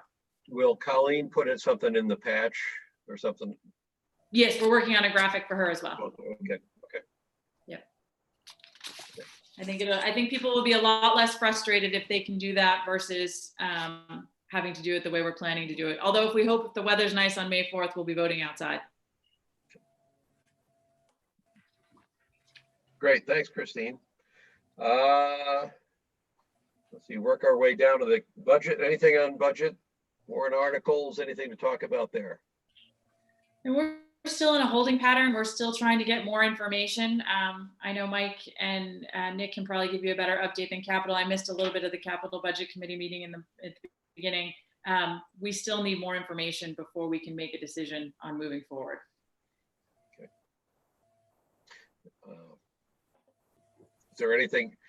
Is there anything Denise can do to help? One of the things when I try to envision this, and probably there's nothing, but when I think about this whole situation, it's like, well, okay, we know what our revenue, we can project our revenues. We know the state is going to have difficult revenue challenges. So chances are there's not going to be any good news on the normal state funding front. And to me, the joker in the deck is what the federal aid might be. You're trying to plan a budget, and it seems like there's a fair chance there would be federal aid that would make its way down to towns, but I don't have any smart way to handicap that. And yet it could make a big difference in terms of how you think about this. Well, and for our budgets, we want to know what the state aid is going to be, and that's likely to be very different because of the revenues being off so much. Right. And I would imagine even at the state level, it's like, well, we know what we're going to get. We know what the dilemma is here, but in a sense, maybe the state does have some, for planning purposes, there's a heck of a lot of money that got passed at the federal level, and a big chunk of that money was to aid states and town and local governments. So it's just from a planning, not from a commitment standpoint, but from just a planning standpoint, having, bigger than a bread box, smaller than a barn kind of numbers would be helpful if they're to be had anywhere. So Gus, if I could just respond briefly. Yep. Not a softball question, but Gus, but I would tell you that even at the state level now, we are still having many discussions about how we're going to put the budget out, and if we are going to actually project a fiscal 21 budget, or if we're going to be talking about 1/12 budgets until we can be more clear. The only revenues that have come in so far are the March revenues, and they look fairly stable. I think when we have the April revenues, we're going to have a better sense of where the Commonwealth stands. So I think it is premature for any of us to start to project budgets presently, or how we want to do our budgets. Okay. Anybody have anything else on the budget or the warrant articles? Okay. Town administrator update. I just have a couple of things. The Board of Health had a meeting this afternoon. They're having weekly meetings on Thursdays at 2:30. They're going to be issuing some guidance tomorrow and some recommendations on face coverings. They are not making it mandatory at this point, but just simply a recommendation. And we'll be putting that advisory together tonight and issuing it tomorrow morning. I'd let you know Charlie Harris canceled the car show. Also related to Board of Health is that the state is now reporting on a weekly basis what the town by town numbers are in terms of positive cases. The Board of Health voted today that the town will continue to post their own numbers. We're posting them as we receive our cases, but we are linking to the state information that they're getting out on a statewide basis daily and then weekly for the town by town. But we're still going to post the information as we receive it. Will we, what's the likelihood the state numbers are going to be out of sync with our numbers? It doesn't appear they should be. The only concern we have is when the state is reporting their numbers, they're not reporting recovered cases and we are. So there was a little bit of concern when the numbers came out yesterday, which is why the Board of Health would like to keep our numbers there because we're showing recovered cases, not a total cumulative case. Yeah. And have we here in town officially announced any, the last official, and I haven't had a lot of time to look for it, but our last official numbers that I've seen the town announce was the 13 cases. I gather that the state has announced 16. So we are, as of today, we are 20 cases with 8 recovered. Okay. So it looks like we're showing slightly less than what the state is because we're showing our recovered cases. Okay. The Globe published the numbers on the front page today of all the towns in the state, and we had a very low rate compared to the other cities and towns. Right. Yeah, I guess we can take some credit for people being conscientious about social distancing as far as that part goes. And the last thing I have, oops, sorry. The last thing I have is that Dale Street 40B, we're getting ready to do the housing lottery there. There'll be an information session on May 18th, and then the lottery will take place on June 25th. And all that information's been posted on the website. Is that for the rental units only, Christine, or? I don't know exactly which units there are going first, but I believe it is the rental. Because they're not all up yet, right? Not all up. This will be the first phase. Okay. Yeah. Okay. But everything's on our website. Okay. So the good news is no matter what other towns are doing, we look like we're going to be able to complete our election on May 4th and get that taken care of, which is good. And town meeting still is scheduled for June 15th. Correct. Okay. Then Selectmen, go ahead. Oh, I didn't know if you wanted to, I know there was some discussion and I added it to the agenda today. All 3 of you had kind of indicated to me that you wanted to have a discussion about Dale Street based on attending the quad meeting. So instead of just keeping it in Selectmen's reports, we put it on as an actual agenda item. Okay. I must be working off an old version. I thought you had mentioned, well, we probably get it in Selectmen reports, and I went and downloaded the agenda just before the meeting and it wasn't there. So I'm obviously going in the wrong spot. But okay, yeah, for sure. And I'm glad to hear all 3 of us said we ought to talk about this. We had the meeting last week with the school committee, the warrant committee, and the building committee. For my part, when I suggested to Christine we put it on, my purpose was simply to give the 3 of us a chance to debrief the discussion from that meeting.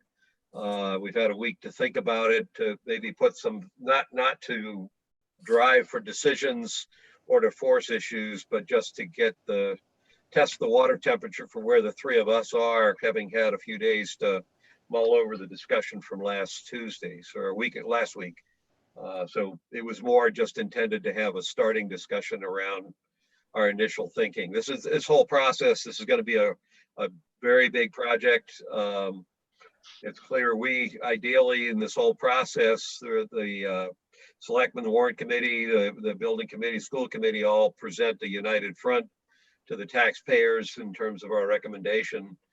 It's not clear to me that we all are in line yet. And so I thought it would be helpful to simply have us have a discussion of what we're thinking at this point, just to get that information out. So I guess my initial reaction is that I think that we need a lot more information, that for whatever reason that there hasn't been as much information developed as I would like to see. We got a very thoughtful, I think you guys got it as well, from a resident, Stephen Reich, sent us a long analysis that I thought was pretty thoughtful. And Mike had brought up some questions about what happens when we have to replace the Wheelock School in however many years that is. And I really thought that we should be looking at that type of thing as well, as part of this decision about whether we do a 2 or 3 grade school. I know that Nick had sent us some interesting information on model schools. I didn't hear anything about that when we had the quad meeting. The Energy Committee's looking at it. They met last night, and I sent you guys a copy of the sheet that related to the Dale Street School. Apparently some school, the Hastings School, I think it is in Lexington, has been built without a boiler because they're going to heat it entirely with electricity, and apparently it's revenue positive from that chart that is on that sheet. So that the energy efficiency numbers were, I think, were around 2.7 million or something in the presentation, but they were presented as more like a premium that you pay, but there was no discussion about the return on the investment or if this Hastings School analysis makes it look like you're making money by spending the extra right from the very get-go. So I think that we should be getting information about that. And I thought that the thinnest part of the presentation that we heard was about the educational reasons for the 3 grades. I don't know anything about that, but it struck me that there just weren't very good reasons, or there weren't. I wasn't hugely convinced, I guess. I've come to understand the costs of schools from sitting through it about 20 years ago with the 3 schools that we did then, that they are very expensive to build. But I guess I'd like to hear more information about the reason why the superintendent thinks and the school committee thinks that this is the way to go. And I'm hoping that we can get some more information from the school committee about how they see the Wheelock School playing into this in the future. So those are my thoughts. I'm looking for a lot more information at this point. Mike, Yeah, so just quickly, obviously I talked a lot at the meeting the other day, and we'll have a chance to do this in the next building committee meeting. And I think I have an advantage on both of you having sat on that committee and read a lot of stuff about it. So I think I have a good understanding of the rationale that the school committee and the superintendent have from an educational standpoint. And I don't have any reason to quibble with it. I think, but I do think about this much more in a strategic sense than in a tactical sense, and that the decision we make on this building has ramifications really for the next 100 years. If you think of what options will be available to the town in the future, philosophies and the analysis and the thrust of what people want to do from an educational standpoint around grade configuration changes. Just in my 20 or 25 years paying attention to this, there was, back in the 70s and 80s, there was the push towards breaking the schools down into smaller configurations.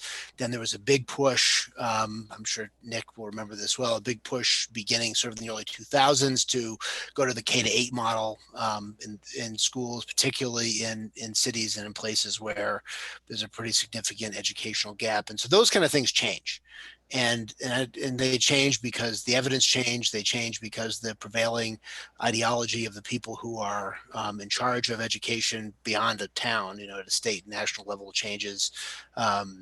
And it should, right? I mean, education and those things ought to respond to evidence, ought to respond to what people learn about how people learn. And if anything, it's too slow to respond to that. So, but I think about this in terms of, in the broader terms, I think Pete's reference to Stephen Resch's memo, I think, is a good one, because I think he lays out a lot of the more strategic questions and what this means, not only what the cost is to the town in the short term, but what it means to the town for the long term. Because we have to recognize that the assumptions that are built into public building in 2020 are different than they have been over the past 100 years. And so when we did the schools in 2001, the state reimbursement rate is a lot higher than it is now.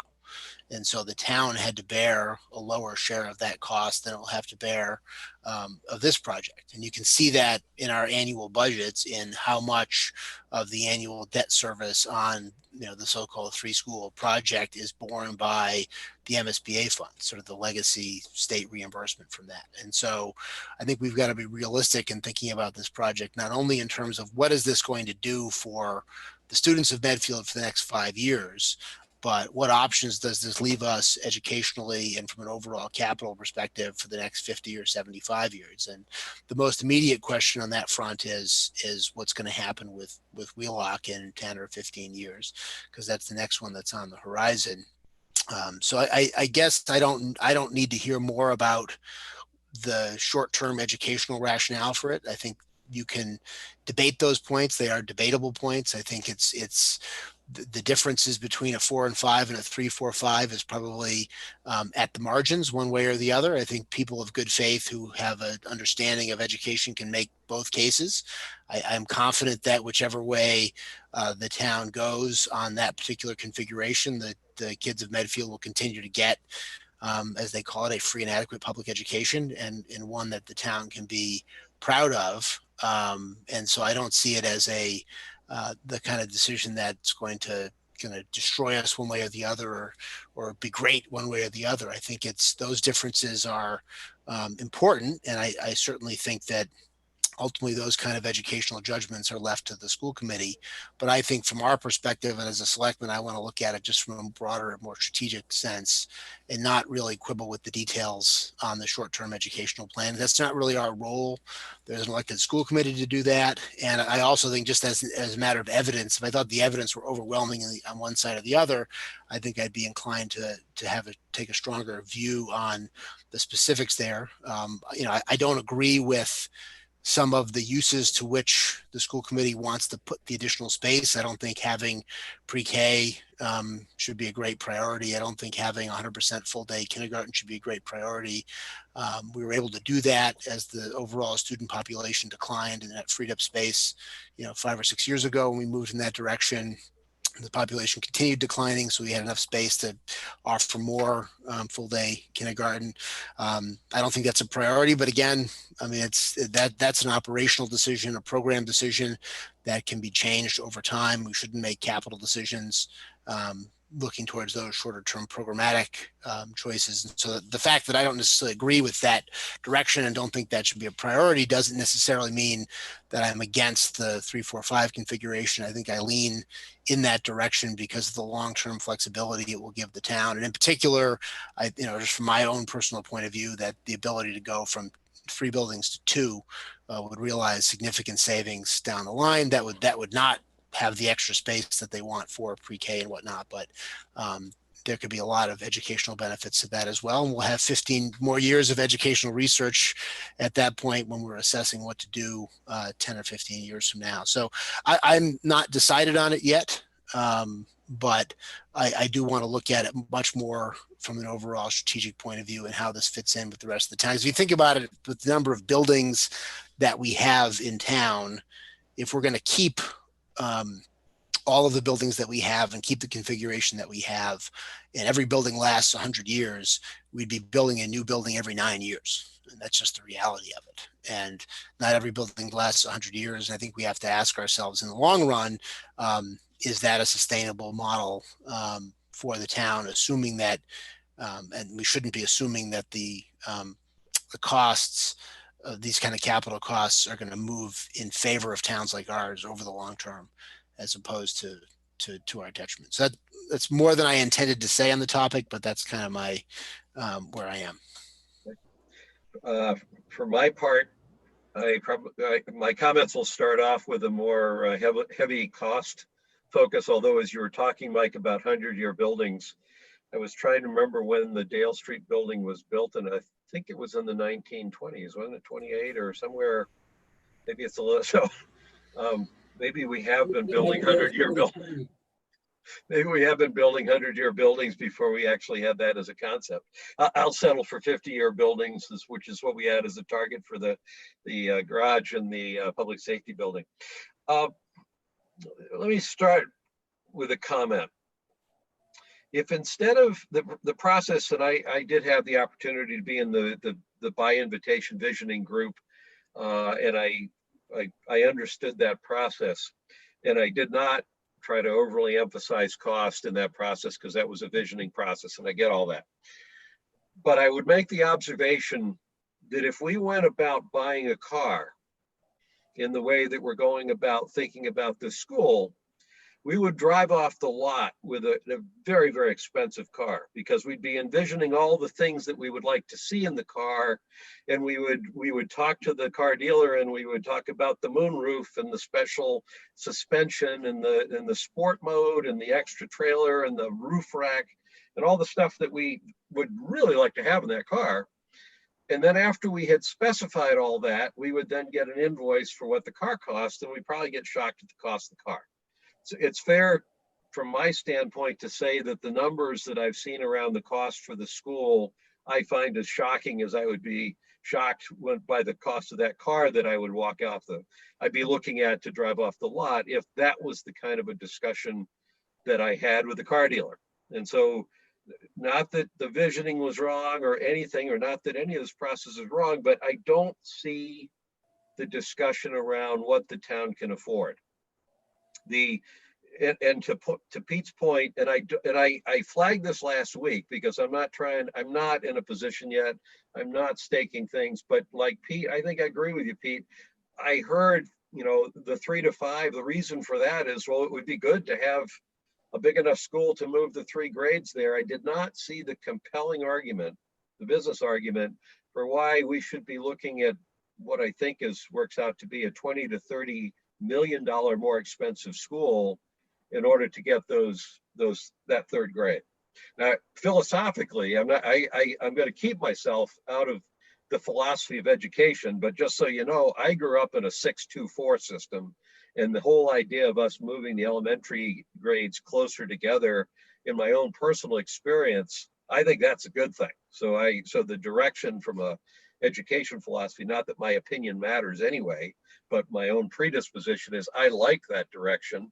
My other predisposition is I think part of moving and consolidating, if Wheelock were the place, because we don't have a location yet, but if that were the place, the idea of consolidating some of the school administration in one location, I think is also something that makes sense. So I'm not against the education philosophy. I am painfully aware of the cost that we're talking about. So when last week, it's an arbitrary stake in the ground. There's no deep analysis to it, but that stake that says, if we're looking at an option that doesn't cause us to increase the principal on our debt to a level higher than our annual budget, then I'm kind of inclined to go along with it. If we're going higher than that, and the options, especially the options for 3 grades, are definitely higher than that, I need to hear a driving, compelling rationale for why we need to put that kind of money into this building now to meet a need that we do not currently have the student population to support. But I understand we're building a 50-year building, but that in particular makes it compelling for us to build that capacity in right now. Last week, Mike, you made a point around this idea that it's a 50-year building, and somewhere down the road we're going to need something. And I've been mulling that over for a week because I think you raise a good point. I'd rather that we were strategic here. But where I came out on it, again, for cost reasons, in terms of what I think it's reasonable to ask the town to spend, is that tells me we should ask for a design that has is anticipating the likelihood that we'll want to expand that school down the road 15 or 20 years from now when we actually do need that space. So that to me starts to feed more into the design parameters of whatever we put up, not necessarily that we have to put up this building now that we think the town's going to need in 15 years. They'll be smarter about what that part of the building needs to be in 15 years. And I'd echo the one point that Pete made, and Nick, thank you for actually first raising this. I do think as a town, we should look at the model schools that are there, because it sounds like that represents a great opportunity to get, maybe even to get the schools what they want, but to do it in a manner that's cost effective from a construction cost standpoint. So, yeah, I think the model school issue, as I understand it, would be in the next step. That's really a design issue. Once you've decided what you're going to do, that's sort of in the design. And I would just so you know, Yeah. Gus, I mean, if your criteria is, no increase in principal beyond the annual budget, I mean, that would support a school up to about $110 million. No, because the state pays 38% of the cost of the school. no, So yeah, you left out. The town's debt load would be. That's not my calculation. So Christine, you can check this, or Nick.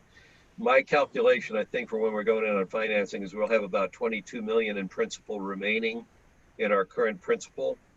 And I was using round numbers of. Oh, you mean total principal of the debt, not just for the building. You mean all in. Yeah, total debt load that the town takes on doesn't exceed the annual. It's arbitrary, Mike. I'm not arguing this with some deep financial. I just put that as a stake in the ground that said if we can put that this school started as a $35 to $50 million school, quickly jumped to 72 million, and then last August, not from the building committee, but from the state, suddenly we started hearing about a $95 million building. So I'm just putting a reference mark down saying if we don't increase our principal more than our annual budget, that's not a bad, that'll get you to a $72 million school. With the state reimbursement, I estimated about a third. So you'd have about 48 million. If we're at a $70 million budget, you'd have 48 million that we could put into the school. And I assumed that the state would cover about another 50%. That gets you 72 million. There's nothing, understand, it's an arbitrary stake in the ground. I'm not arguing that that's the price of the school. I'm saying if we're going above that, I need to hear a compelling rationale. I have not heard a compelling rationale. No, I'm just trying to do the math on what the principal is on our debt. I think by the time we're looking for it, it'd be 22 million. I think that's right, or close. Nick, Christine? I have it in front of me. Yeah, I mean, it's possible. I mean, that's it's obviously that's a very low debt number. Well, I have to get you to a 72, but it would get you to a 72. No, I'm just saying $22 million before the building. That's a very low number. I mean, just in terms of overall capital spending. Yeah, I think that's right.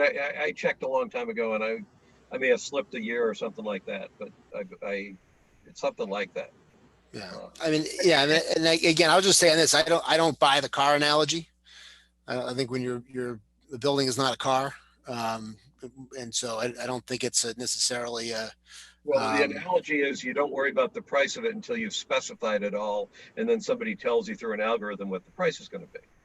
Yeah, but I think we are worrying about the price. I mean, I think you also shouldn't just start with an arbitrary price and say, give me a building that meets this number. I mean, I think we do have to think about what it means for the town in the long term, not just the short term.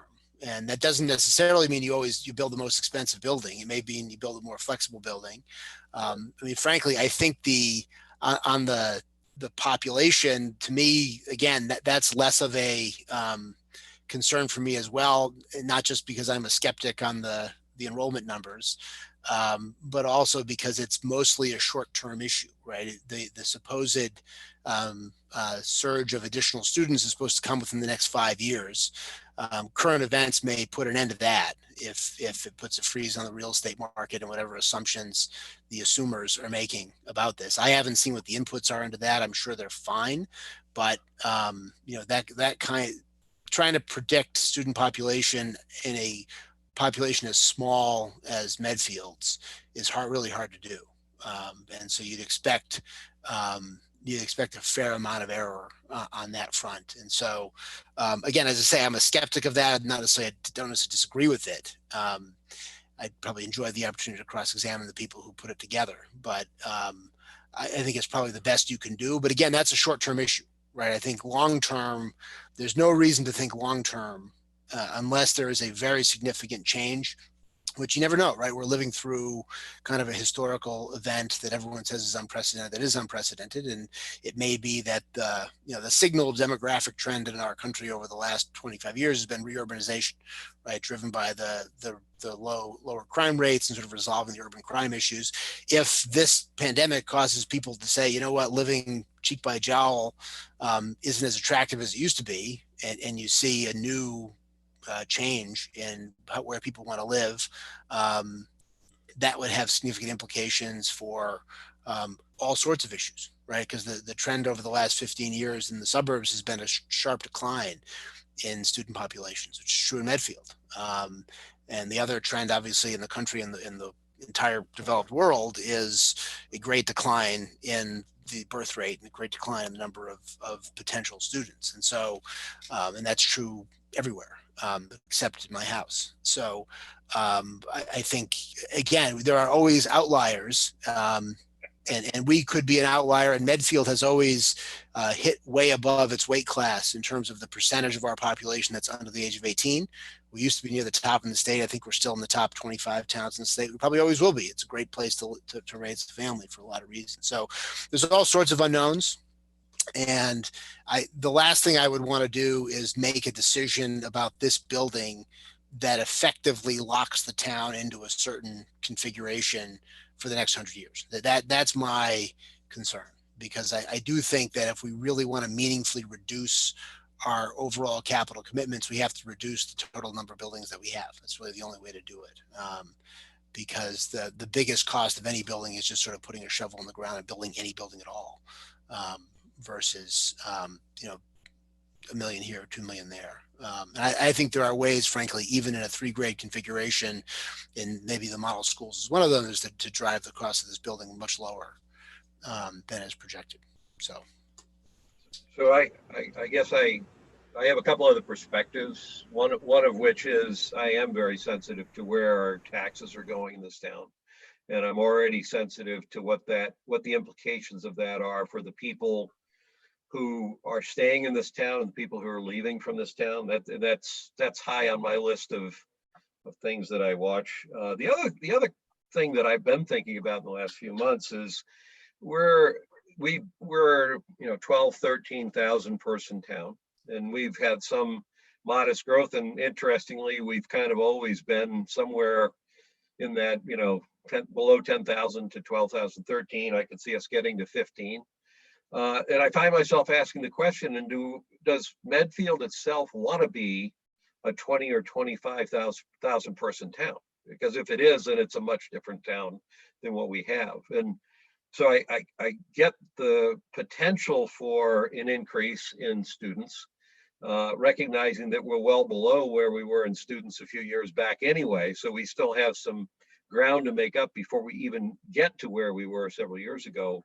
I'm also mindful of the fact that 5 or 6 years ago, when I think it was on the Warrant Committee, the state was talking about how towns like Medfield were all going to turn into kind of geriatric retreats, and everybody that was young was moving into the city. And now all of a sudden we've got the opposite projection, which gets to your point, Mike. There's so much that's uncertain, we don't know.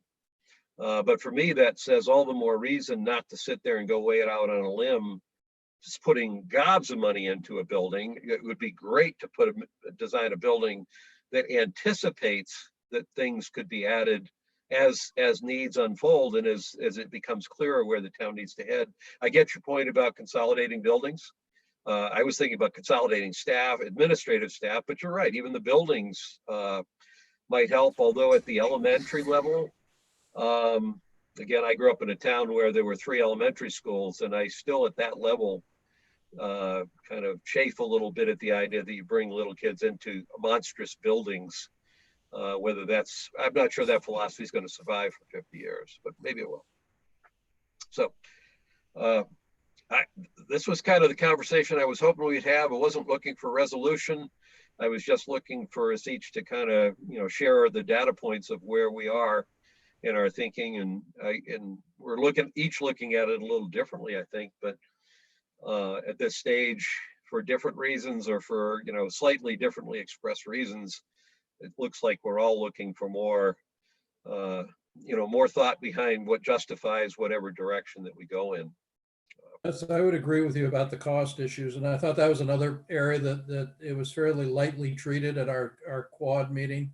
I know that when you look at the do they call them thought points of the teachers didn't consider cost at all in their analysis of it, which I thought was interesting. But and I'm not sure that the number of respondents to the information, the surveys, was enough to give you a really meaningful read of what the town is thinking about this, or the town wants. I was again disappointed that my idea of asking the town about what they want apparently is not considered appropriate. So I think that's a very appropriate thing to do at this point before we're locked into a building. Yeah, from my standpoint, I think I'm representing not just my own opinion, but I think I'm representing the opinions of some people in town. I don't know how strong those opinions are, and part of why I wanted this conversation out on the table is in hopes that people will tell us what they think. Recognize chances are most of them won't agree with what any of us think exactly, but being able to gauge where that balance point needs to be would be helpful for me. Okay. I think is there anything else from either of the Pete or Mike by way of selectmen report? I would just sorry. I would just thank all of you for rescheduling this meeting in light of my power outage, and I would want to echo again what Gus said. I thought Eversource did a fine job. I thought the town in particular did a great job. I mean, they were out there looking to remove the trees. The trees were sitting on the wires for a long period of time, so they couldn't do anything with those. But they were really, really at the ready to get the trees off of Main Street and get that done. And then when Eversource they made a couple of trips out there, the crew was there and ready to, as soon as the tree crew got the trees off the wires, they got the thing cut up and moved out of there. And so I thought they were, as always, right? Our DPW is great. Our highway department, they do such a good job, and they wear so many hats, and they were right on the ball. And it was good to see. So, Mike, how many trees did you have down? Well, two. One sort of snapped and fell against the other, and then that hung on for about an hour, and they both went down. So fortunately, they were able to close the street before the trees fell towards the street, so no cars were going to get hit or otherwise. So we had about an hour of that. We had quite a pyrotechnic display when they did hit the wires, and everything sort of blew up. So, but no fires, nobody was injured anywhere. Just my neighbors and I were out of power for a while. So, and unfortunately, I think looking at the condition of that one tree, I think some other trees on my property are going to meet their maker shortly as a result. So. All right. I didn't have anything else, Christine or Nick, anything? I had something, Gus. Oh, sorry, Pete. Yeah, you started twice. And because the Energy Committee did meet last night. And I guess what I would bring back to you guys as well is that they're looking at their warrant article, which is to go forward with community choice energy aggregation, where the town would bulk purchase our energy. And so you get the advantage of the bulk purchasing power. You likely get a lower price. There are protections that are built into the whole system. The state's created a system to do this now, and it would get more choices for the residents. And there's no anticipated costs beyond minimal town staff support. So it seems like a win-win-win situation. So, Pete, for my part, I first off, I'm not against it, and I'm not even locked into being against if I don't get my issue addressed. But I still look for an opt-in versus an opt-out. I think that's a problem. I think the statute is written as an Yeah, I'm sure it is. It is. My real problem isn't that by itself. My real problem is, do people really want to hand over decisions that they've been able to make on their own to government in general? I'm philosophically opposed to that, even while I think this aggregation from a market standpoint can make a lot of sense. So it's not, and I'm not against it from a renewable energy standpoint either. I'm against it from the structure that says, oh, we'll just start making these decisions for you. But I still want to hear the full thing and understand the rationale. and I would say on that, go ahead. Hopefully we'll give the residents the opportunity to decide whether they want to do this or not. And then we'll figure out whether or not it actually makes sense. The selectmen would have to then decide whether or not it makes sense and the contracts look like. That's correct. Well, and part of me says, but it's not, I'm not against the structure. I'm only against the decision process. And you're right. We'll let the residents will tell us whether they want the town to take care of their decisions or not. And it's going to be whatever the vote is. You get greener energy is what you're doing. I understand. It's speculation. Anyway, we understand. I think we understand. Coming up. Yeah, I will say my only point on this, and this, you'll hear this. I will say the same thing on any warrant article. I really think for this year's town meeting, if we have a town meeting in June, we should just be dealing with the bare minimum necessary to operate the government for another year. That any kind of warrant articles that are not necessary to operate in the government for another year, I don't see how we put them on the warrant for a town meeting that's going to be as truncated and in a town meeting season as truncated as this one. Even if we're able to go ahead on June 15th, my preference would be which articles do we absolutely have to do to get us up and running for next year, and then we can have a special town meeting in the fall to deal with the rest on a more normal process. Because I think, to your point, Pete, whatever side you come out on this issue, again, I think this is not something that you can just do in a 5-minute discussion in town meeting. I think you need to do some prep work for it. Who knows what that looks like over the course of the next 6 weeks.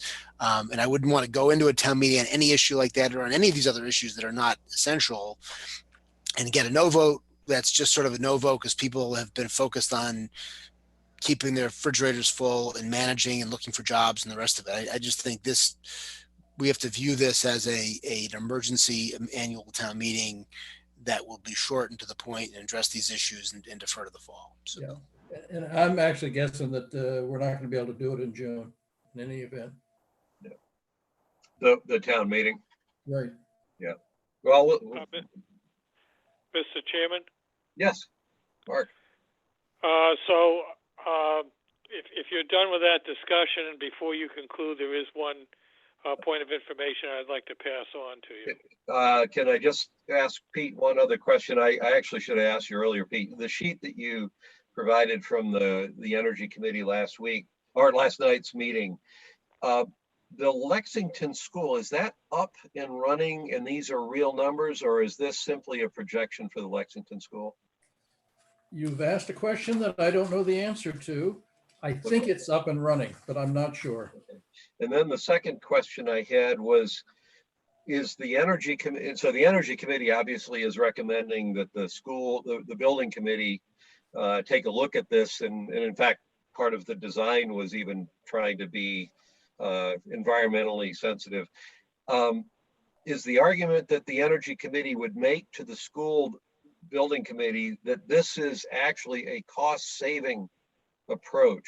Because I mean, I look at these charts, it looks like it's a lot easier to make environmentally responsible recommendations that stand on their own merits on financial grounds. Sometimes they don't. This one looks like it does. I'm just trying to understand if that's what the Energy Committee had in mind. As far as I understand it, Gus, it's revenue positive to do it this way. So that's right from the very beginning. And one of the things that I highlighted was the phrase that says, getting the town to support these efforts makes it a lot easier for the building committee to pursue these goals. Because I mean, if the building committee sees this as just a $2.7 million add-on to an expensive school, then they're going to be a lot less interested in doing it than if they see it as a money savings method Right, right, and that's where I'm seeing that. Well, what we ought to be, if this is all true, and this stands on its own, then I think my guess is that at least I suspect all three of us would be very happy to make a strong recommendation to the people in town that this makes sense because it makes good economic sense. I would expect we'd also be able to reflect those savings in the budgets. So in other words, this isn't, I'll gladly pay you on Tuesday for a hamburger today kind of thing. This may be that there's a construction cost, but there's also an operating budget offsetting operating budget reduction that we'll be able to talk to, that is going to be locked in so that there's a degree of integrity in this whole thing that we can count on. And then I think that's great. So I absolutely hope that that's the answer, Gus. I don't know as much about it as I should, so I can't answer you definitely. The other thing that the Energy Committee talked about was the Medfield State Hospital project and trying to help the Development Committee put into the RFP the materials that would be useful in terms of getting answers to the energy savings up there. And Eversource is hiring New Ecology, a nonprofit consultant, to help write the specs for the RFP. And they were at the meeting last night as well. Yep. Okay. All right, Mark, take it away. Yeah, we had a council meeting, virtual council meeting in Franklin last night, and following up on the early part of tonight's meeting here, we understand many small businesses are desperate, and the pushback was on the governors having shut down local businesses, and the point was raised, well, these are just guidelines, and they're optional, and we should or we could be able to reopen. And I wanted to emphasize the point that is not true. The governor's order of March 23rd has the force of law. There is enforcement provisions in that order, which gives the enforcement to the Department of Public Health, assisted by local boards of health, and if necessary, the state and local police. There is provision for criminal penalties. There is provision for $300 a day fines under the ticketing system, and also resource, if necessary, to the local district courts, both to enforce the criminal provision and, if necessary, to issue a restraining order or an injunction on a business operating. So if you are clearly a non-essential business, you're subject to that. If you fall within a gray area where you think you should be an essential business, then there is a provision for appealing that determination. But if you're clearly a non-essential business, the governor's order has the force of law that you need to be shut down. Mark, have you had in Franklin or somewhere, have you had issues? I mean, like, I'm trying to think whether we have any businesses here in town where that would even be relevant, but did you all have businesses that tried to stay open? Yep, we have a couple in Franklin that were defiant. What kind of businesses? Personal service establishments. See that, like, I mean, for instance, I have my own company. I work out of my home office. This has had zero impact on me. No, this is people. This is open to the public type things. So this is a business where somebody would walk in. Personal grooming, or other services. Oh, okay, okay. So yeah. no, you're absolutely you're fine. It's okay. Anyone that's open to the public Got is it. not supposed to be open to the public unless they fall under one of the exceptions. And so that's not a guideline. That is the law. So I'm going to make a prediction at our next Board of Selectmen's meeting. Pete Peterson's going to have a motion that we make personal grooming an essential service. He's hanging in there with his haircut. And I joined him on that. Maybe we can make an agreement. One of us will each give the other a haircut or something. I was going to ask you, Mark, for the address of the barber that was staying open in Franklin. Well, my barber has already gone to other places, so. Well, I think that's our signal to wrap this one up yeah, here. it is. Gus. It is. All right, so We're doing right now you are scheduled to meet next Tuesday, and there are a couple of items that we are going to take up on the So agenda. we are going to meet Tuesday. We are gonna Okay. meet Tuesday. Yep. Okay. Very good. Have a motion to close. Oh, first off, Representative Garlick, thank you very much for coming to our meeting. We appreciate you being here. Thank you very much. Do I have a motion to close? So moved. Second. All those in favor? No. Roll call. We cut off Mark at this point. Yes, I so yes. Christine? I think I heard my name called. Aye. Good night, everybody. Bye, everybody. Right.